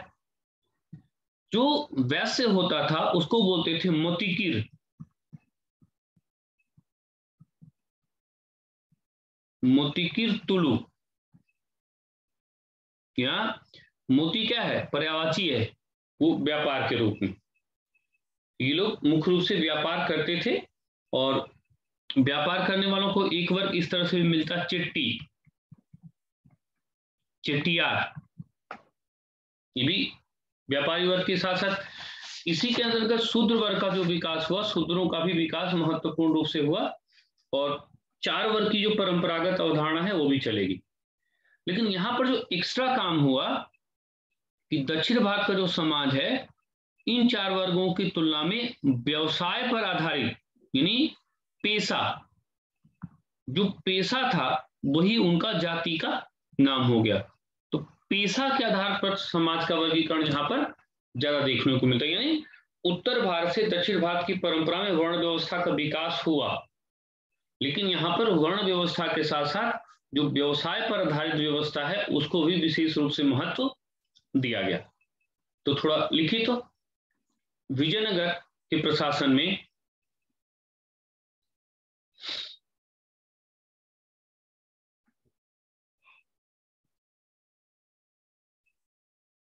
उत्तर भारत के चारों वर्गों की व्यवस्था देखने को मिलती है।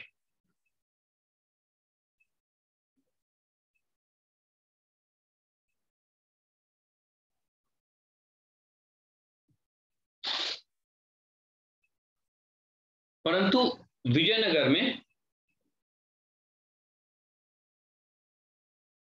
4 वर्गों के अतिरिक्त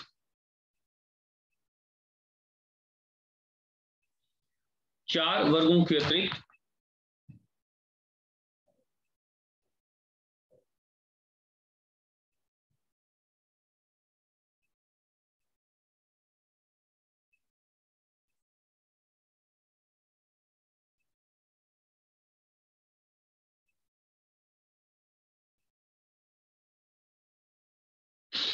ये वाली लाइन क्या बोला गया, थोड़ा रिपीट करे कोई तो। तो विजयनगर के प्रशासन में उत्तर भारत के चारों वर्गों की व्यवस्था देखने को मिलती है, परंतु विजयनगर में 4 वर्गों के अतिरिक्त पेशा पर आधारित समाज, पेशा यानी व्यवसाय, पेशा या व्यवसाय पर आधारित समाज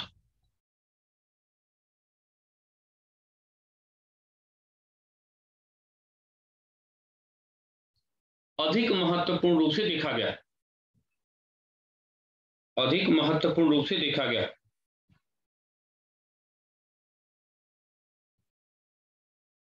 जिसमें लोहार,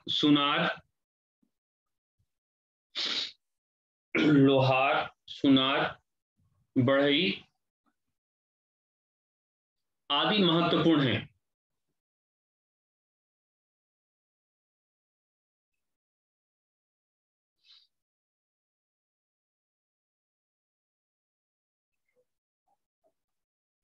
इस समाज में दास प्रथा का भी अस्तित्व है,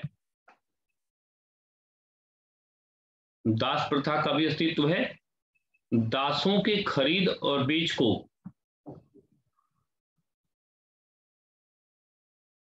दासों के खरीदने और बेचने की प्रक्रिया को, दासों के बेचने एवं खरीदने की व्यवस्था को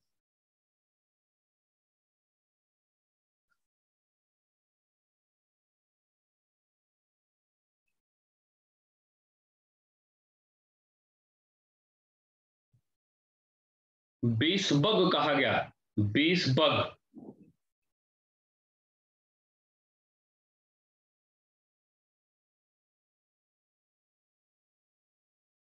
बेसबग कहा गया।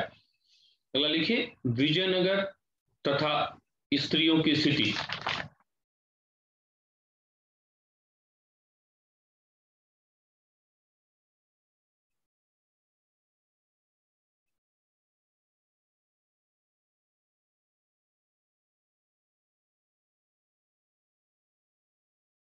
लिखिए, विजयनगर में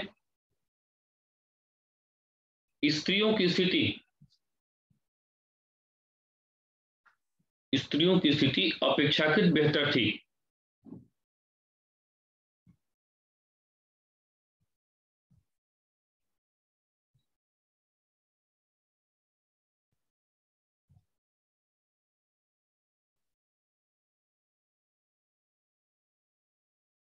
बेहतर थी। उनकी शिक्षा के लिए विशेष प्रबंध किया गया था।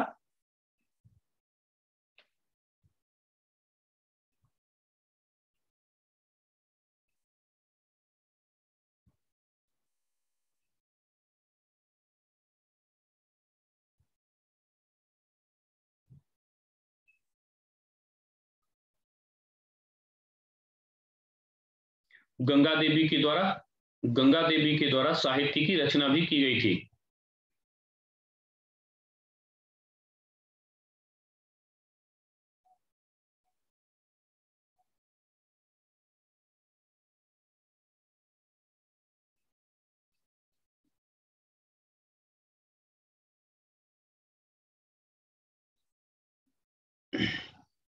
इस समय सती प्रथा के उल्लेख का भी विवरण प्राप्त होता है।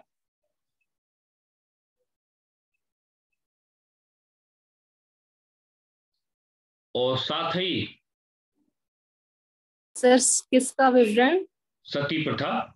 सती प्रथा का विवरण भी प्राप्त होता है। और साथ ही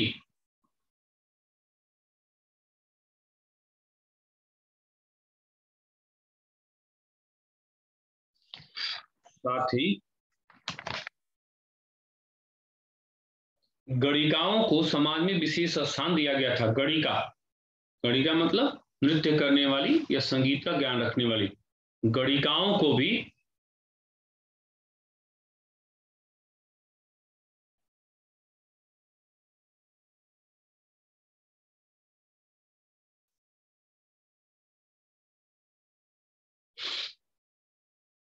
समाज में विशेष स्थान दिया गया।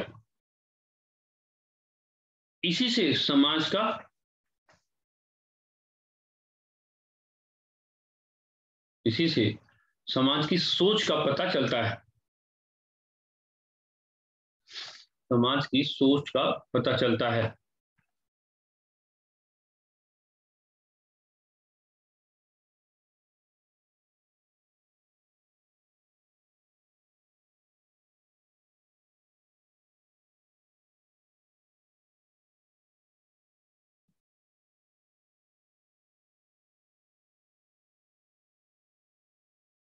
पता चलता है।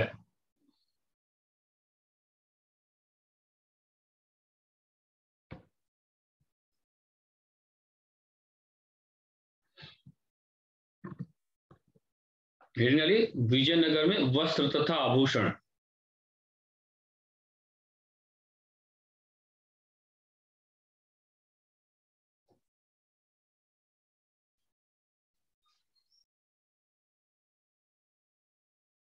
विजयनगर के शासनकाल में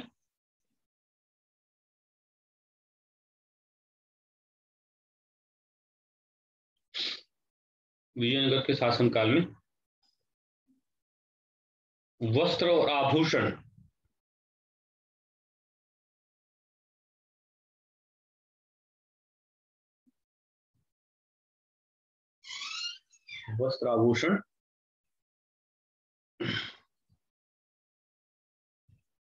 उत्तर भारत की तुलना में विशेष रूप से देखे जा सकते हैं।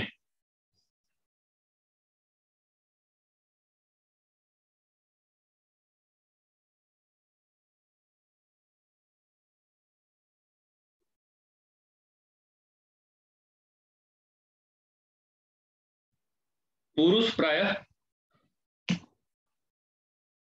प्रायः गडपेंद्र पहनते थे, गडपेंद्र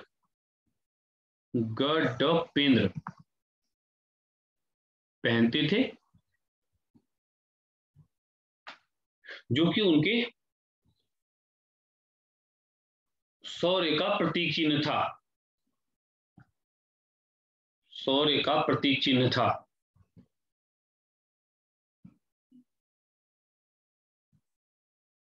शौर्य का प्रतीक चिन्ह था।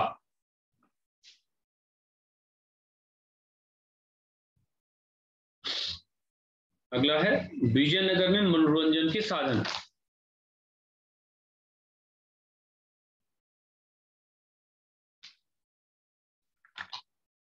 विजयनगर में मनोरंजन के साधन।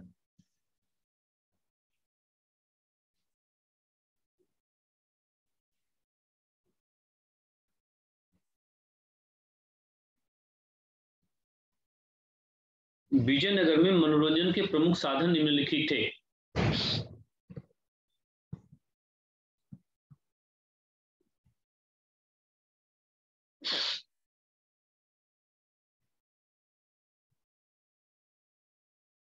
पहला, नाटकों की परंपरा का विकास। नाटकों की परंपरा का विकास।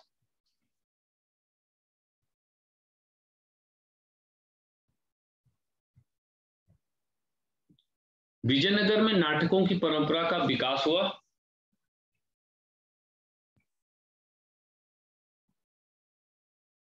नाटकों की परंपरा का विकास हुआ।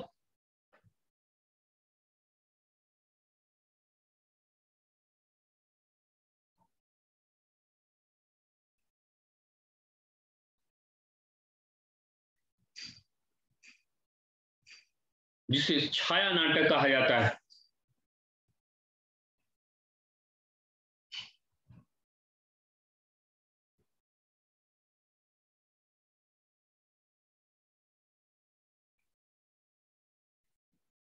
दूसरा देखिए, तो जैसे आप एक सुने होंगे क्लासिकल डांस है जिसको बोलते हैं यक्षगान ना। यक्षगान वर्तमान में कहाँ का है? ये कर्नाटक का क्लासिकल। तो ये यक्षगान की परंपरा यहीं से विकसित हुई है। जो क्लासिकल डांस है यक्षगान, तो यक्षगान जो क्लासिकल म्यूजिक है उसकी परंपरा यहीं से शुरू हुई। नृत्य संगीत की परंपरा देखिए विजयनगर के शासनकाल में ही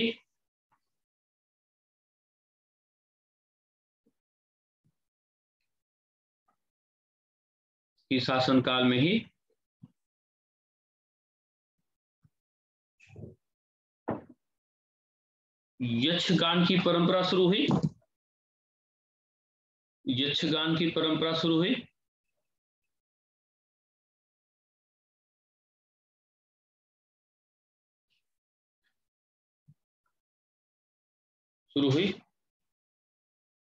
वर्तमान में भी यह जारी है।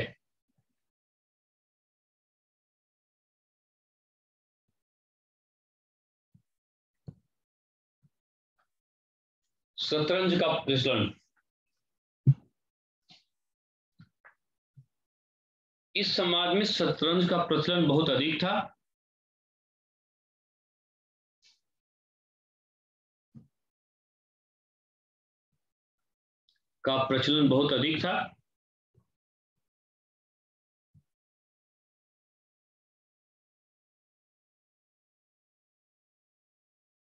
और शतरंज के खेल के लिए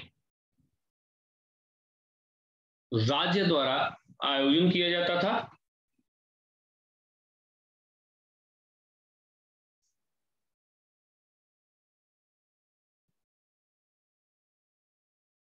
और राज्य के द्वारा ही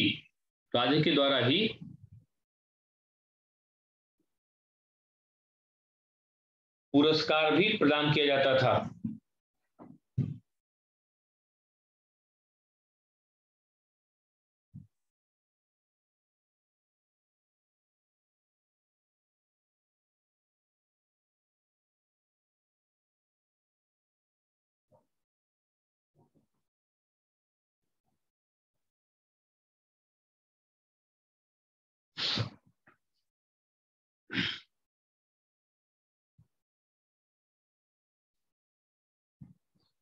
अब ये हेडिंग डाल करके छोड़ दीजिए, विजयनगर में कला तथा स्थापत्य, इस पर कल बात होगी।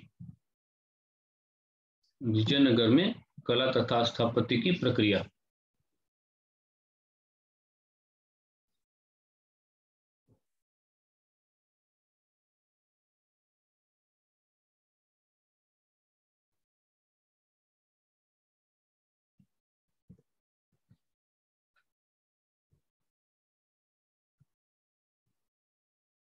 तब अब ठीक रहा, आज का सही है?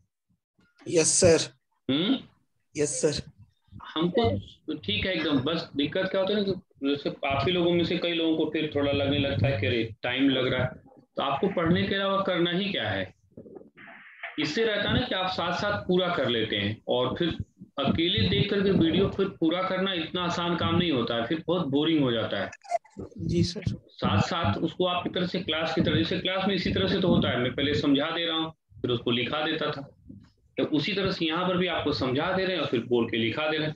अब दिक्कत क्या होती है कि अब इसमें कुछ लोगों को ये लगता है कि बहुत समय लगता है, तो अब वहां पर फिर मुद्दा फिर टिपिकल हो जाता है। राइट वे यही है, हाँ, जो ढंग का तरीका यही है। हाँ, रिवीजन जैसे किसी को करना हो या जो बहुत एडवांस हो, सारा कुछ पढ़ा हो, तो फिर वो अलग से एक रिवीजन क्लास हो, उसमें वो आए कि हाँ बस सारी चीजों को बस हम एक्सप्लेन करते जाएं और वो उसको सुने। यहाँ पे क्या होता है कि थॉरोली आप पूरा पढ़ भी लेते हैं और अच्छे से तैयार भी हो जाता है। ठीक है, समय लगता है लेकिन ये साथ साथ सब तैयार भी होता जाता है, और अभी काम हमारा और आसान हो सकता है। अभी मान लीजिए आपके हाथ में नोट्स नहीं है, हम जिस फॉर्मेट से पढ़ा रहे हैं और उस फॉर्मेट का फिर नोट्स भी आपको 1-2 दिन में सब ठीक हो जाए तो पकड़ा देंगे, तो अब ये भी होगा कि हम लोग की स्पीड और बढ़ जाएगी, क्योंकि हम लोग को सब चीज उतारना नहीं होगा। जहां जहां लिखवाना होगा उसको हम आपको बोल के लिखवा देंगे, और जहां जहां जरूरत नहीं है लिखवाने की वो अपना आपका टाइप होगा, उसमें जैसे क्लास में पढ़ते थे वहां से नोट कर लेंगे, तो वहां स्पीड हम लोग की और बढ़ जाएगी। लेकिन रियल तरीका यही है, पढ़ते जाइए, थोड़ा समझिए, फिर उसको लिख लीजिए। इस प्रक्रिया में एक फायदा और है, थोड़ा आप आराम भी कर सकते हैं, मतलब कि थोड़ा से हम बोल रहे हैं तो आपकी प्रक्रिया थोड़ी सी आराम की है, हम समझाने का काम बंद कर दिए, आपको बोल रहे हैं, तो थोड़ा सा हम लोगों को भी एनर्जी लेवल बढ़ने की चांस हो जाते हैं। तो ये बेहतर ज्यादा प्रक्रिया है। बाकी तो दुनिया है तमाम तरह की चीजें, लेकिन ये परफेक्शन की तरफ आपको ले जाएगा। समय लगता है लेकिन ये कि उसमें अस्थायित्व आपका बेहतर रहेगा। नहीं, जब और किसी को कुछ प्रतिक्रिया व्यक्त करना हो तो कर सकता है। सर नोट्स आप कब तक, मतलब ये वाली और हम लोग का एंशिएंट हिस्ट्री वाला भी वहां पर तो होगा ऑफिस वो में? मिल जाएगा। अभी वहां पे कोई आया नहीं है, आदित्य भी घर पर है, मिश्रा जी भी नहीं है, तो 1-2 दिन कल या परसों आदित्य आ जाएंगे, तब हम सारा चीज वहां से उपलब्ध करा देंगे आपको। 1 या 2 दिन लगेगा, वो आपको उपलब्ध करा देंगे। ठीक है, तब तक आप लिखते रहिए, और जब नोट्स आपके हाथ में आ जाएगा तब और अच्छा हो जाएगा, तब हम लोग की स्पीड भी बहुत अच्छी हो जाएगी। बोलिए अनिल। बोल sir, answer writing sir WhatsApp पर सर भेजे थे। हाँ भेजे थे, मुझको समय मिला था, आज मैं उसको आपको कर भी दूंगा, और समय मिलेगा शाम को तो मैं आपको ऑनलाइन बुला भी लूंगा। ठीक है, मैसेज वगैरह अपना व्हाट्सएप पे चेक कर लीजिएगा। ठीक है, और व्हाट्सएप पे कई लोग ऐसा नंबर दिए जो व्हाट्सएप चलता है उनका, उन नंबर नहीं चलता है। मोस्ट ऑफ द लड़कों का, जैसे देखिए हम एक दिन किसी कुछ काम भी था तो नंबर में लगा, तो बोला नंबर नहीं, तो उसने बोला कि नहीं व्हाट्सएप अलग से चलता है, वो नंबर नहीं चलता है, दूसरा नंबर चलता है। तो हम किस वाले नंबर पे तुम लोग से बात करेंगे? जो सर ग्रुप में है सर, जो ग्रुप में सर नंबर है उसी पर सर। हाँ तो बात कर लेंगे, लेकिन कुछ चीजों, कुछ लोगों की मैं शिकायत दर्ज कर रहा हूँ कि कुछ लोगों का क्या है कि व्हाट्सएप वाला नंबर पे उनकी कॉल ही नहीं होगी। वो कहेंगे कि व्हाट्सएप वाला नंबर दूसरा है, बाकी वाला दूसरा है, उसको दिए हैं तीसरा है। हाँ, तो उससे थोड़ी सी असुविधा होती है, लेकिन ठीक है मैं उसको कर दूंगा। और सबसे अच्छी चीज अनिल है कि आपने लिखा, बहुत अच्छी बात है, और लिखा भी है, वो प्रश्न भी बहुत अच्छा है। नहीं, 64वीं बीपीएससी में सर वो पूछा था। हाँ नहीं ठीक है, अच्छा प्रश्न है। नहीं, क्वेश्चन सॉल्व करते रहते हैं सर, जो ऑप्शनल पेपर हिस्ट्री का है उसको सर। नहीं बहुत अच्छा है, हिस्ट्री के ऑप्शनल पेपर का आप क्वेश्चन पेपर निकाल करके, जैसे विजयनगर पढ़ा रहे हैं, ठीक है। हाँ सर। तो अब आपका काम क्या है कि विजयनगर में चाहे आईएएस में इतिहास में क्वेश्चन आया हो, चाहे पीसीएस में इतिहास में विजयनगर का क्वेश्चन आया हो, चाहे आपका इसमें आया हो, बीपीएससी में आया हो ना, तो ये सारा क्वेश्चन अनिल एक जगह अपना उठा के रख लीजिए और एक दिन उठा के रखिए। हमको समय मिलेगा तो मैं एक दिन जितना आप क्वेश्चन उठा के रख देंगे, मैं आपको सबको आप लिख के भी भेजिए और एक दिन हम सबको व्याख्या भी कर देंगे। और अगर आप अच्छे से रहिए, थोड़ा सा किताबों का भी अध्ययन करिए और लेक्चर को ध्यान से सुनिए, तो इसी नॉलेज पे आप मेंस में भी लिख सकते हैं। एनसीईआरटी किताब सर यूज करते हैं। हाँ, एनसीईआरटी यूज करिए, कोई दिक्कत नहीं। सो ओल्ड अच्छा रहेगा सर कि मतलब मॉडर्न अच्छा, मतलब न्यू रहेगा अच्छा सर? ओल्ड वाला अगर मिल जाए तो ज्यादा अच्छा था। Old sir? जो पुराना वाला है। अच्छा ठीक है। ओल्ड इज गोल्ड होता ही है, तो ओल्ड वाला एनसीईआरटी ज्यादा अच्छी थी। ओल्ड वाला एनसीईआरटी जो ज्यादा अच्छी थी, और नहीं मिलती है तो फिर आप नए से काम चले, कोई दिक्कत नहीं, कि पुरानी वाली एनसीईआरटी ज्यादा बेहतर थी। तो किताब देखिए सबसे अच्छी आपकी मित्र है। किताबों का अध्ययन तो करना ही पड़ेगा, जिसको भी प्री मेंस वगैरह देना है तो वो किताबें पढ़े। हाँ, और जिसको ये भरोसा नहीं कि नहीं हमको मेंस कभी देना ही नहीं, तो किताब मत पढ़े। लेकिन वो फिर पढ़े ही क्यों? किताब पढ़िए और लेक्चर को ध्यान से सुना कीजिए। एक एक चीज का बड़ा मजा, जैसे अभी मैंने अनिल जैसे ये बोला ना, न्यायकार व्यवस्था, ठीक है, अब ये न्यायकार व्यवस्था पे पूरा क्वेश्चन आ जाएगा। विजयनगर में न्यायकार व्यवस्था क्या है, उसका विशेषता क्या है ना, उसका उत्थान में कैसे योगदान है, उसका पतन में योगदान क्या है, या पूछ लेगा कि न्यायकार व्यवस्था क्या है, उसकी प्रमुख विशेषताएं बताइए, और न्यायकार व्यवस्था ने विजयनगर के पतन में कैसे योगदान दिया। ये प्रश्न हो गया, ठीक है। उसी तरह आयगार व्यवस्था क्या है, आयगार व्यवस्था का पॉजिटिव पक्ष क्या है, नेगेटिव पक्ष क्या है, वो आपका क्वेश्चन हो जाएगा। आप उसको दो शब्द में लिखने का प्रयास करिए, ठीक है। चलिए, और किसी को कुछ शिकायत व्यक्त करना हो? राकेश, राकेश आवाज जा रही है? एक तो पुलिस वालों से ऐसे ही डर लगता है, ये पुलिस वाला जो है सुन ही नहीं रहा है।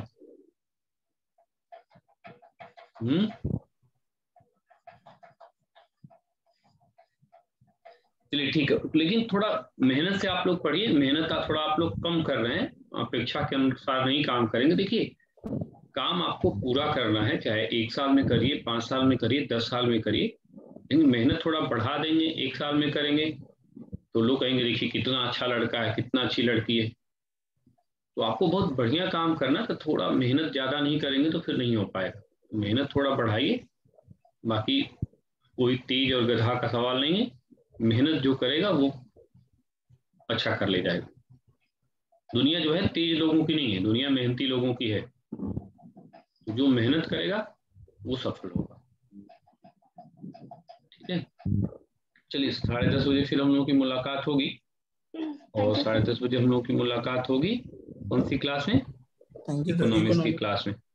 और थोड़ा उसको रिवीजन करिएगा। मैं आज फिर आधा घंटा पढ़ाऊंगा नहीं, क्योंकि आप लोग बहुत कम पढ़ रहे हैं। मैं आधा घंटा पढ़ाऊंगा नहीं, बस आधा घंटा पहले आप लोगों से पूछूंगा, और पीसीएस वाले जितने उन्हीं से मैं ज्यादा पूछूंगा। वनडे वाले वैसे भी क्लास कम ही करते हैं, करते भी तो भगवान मालिक है, ठीक है। तो मैं फोकस आप लोगों को करूंगा, तो इसलिए थोड़ा ध्यान दीजिए। तो आधा घंटा मैं पूछूंगा ही, इसलिए इकोनॉमिक्स को नाश्ता वास्ता करके आधा घंटा 1 घंटा उसको दोहरा लीजिए, ठीक है। 10:30 बजे मुलाकात होती है।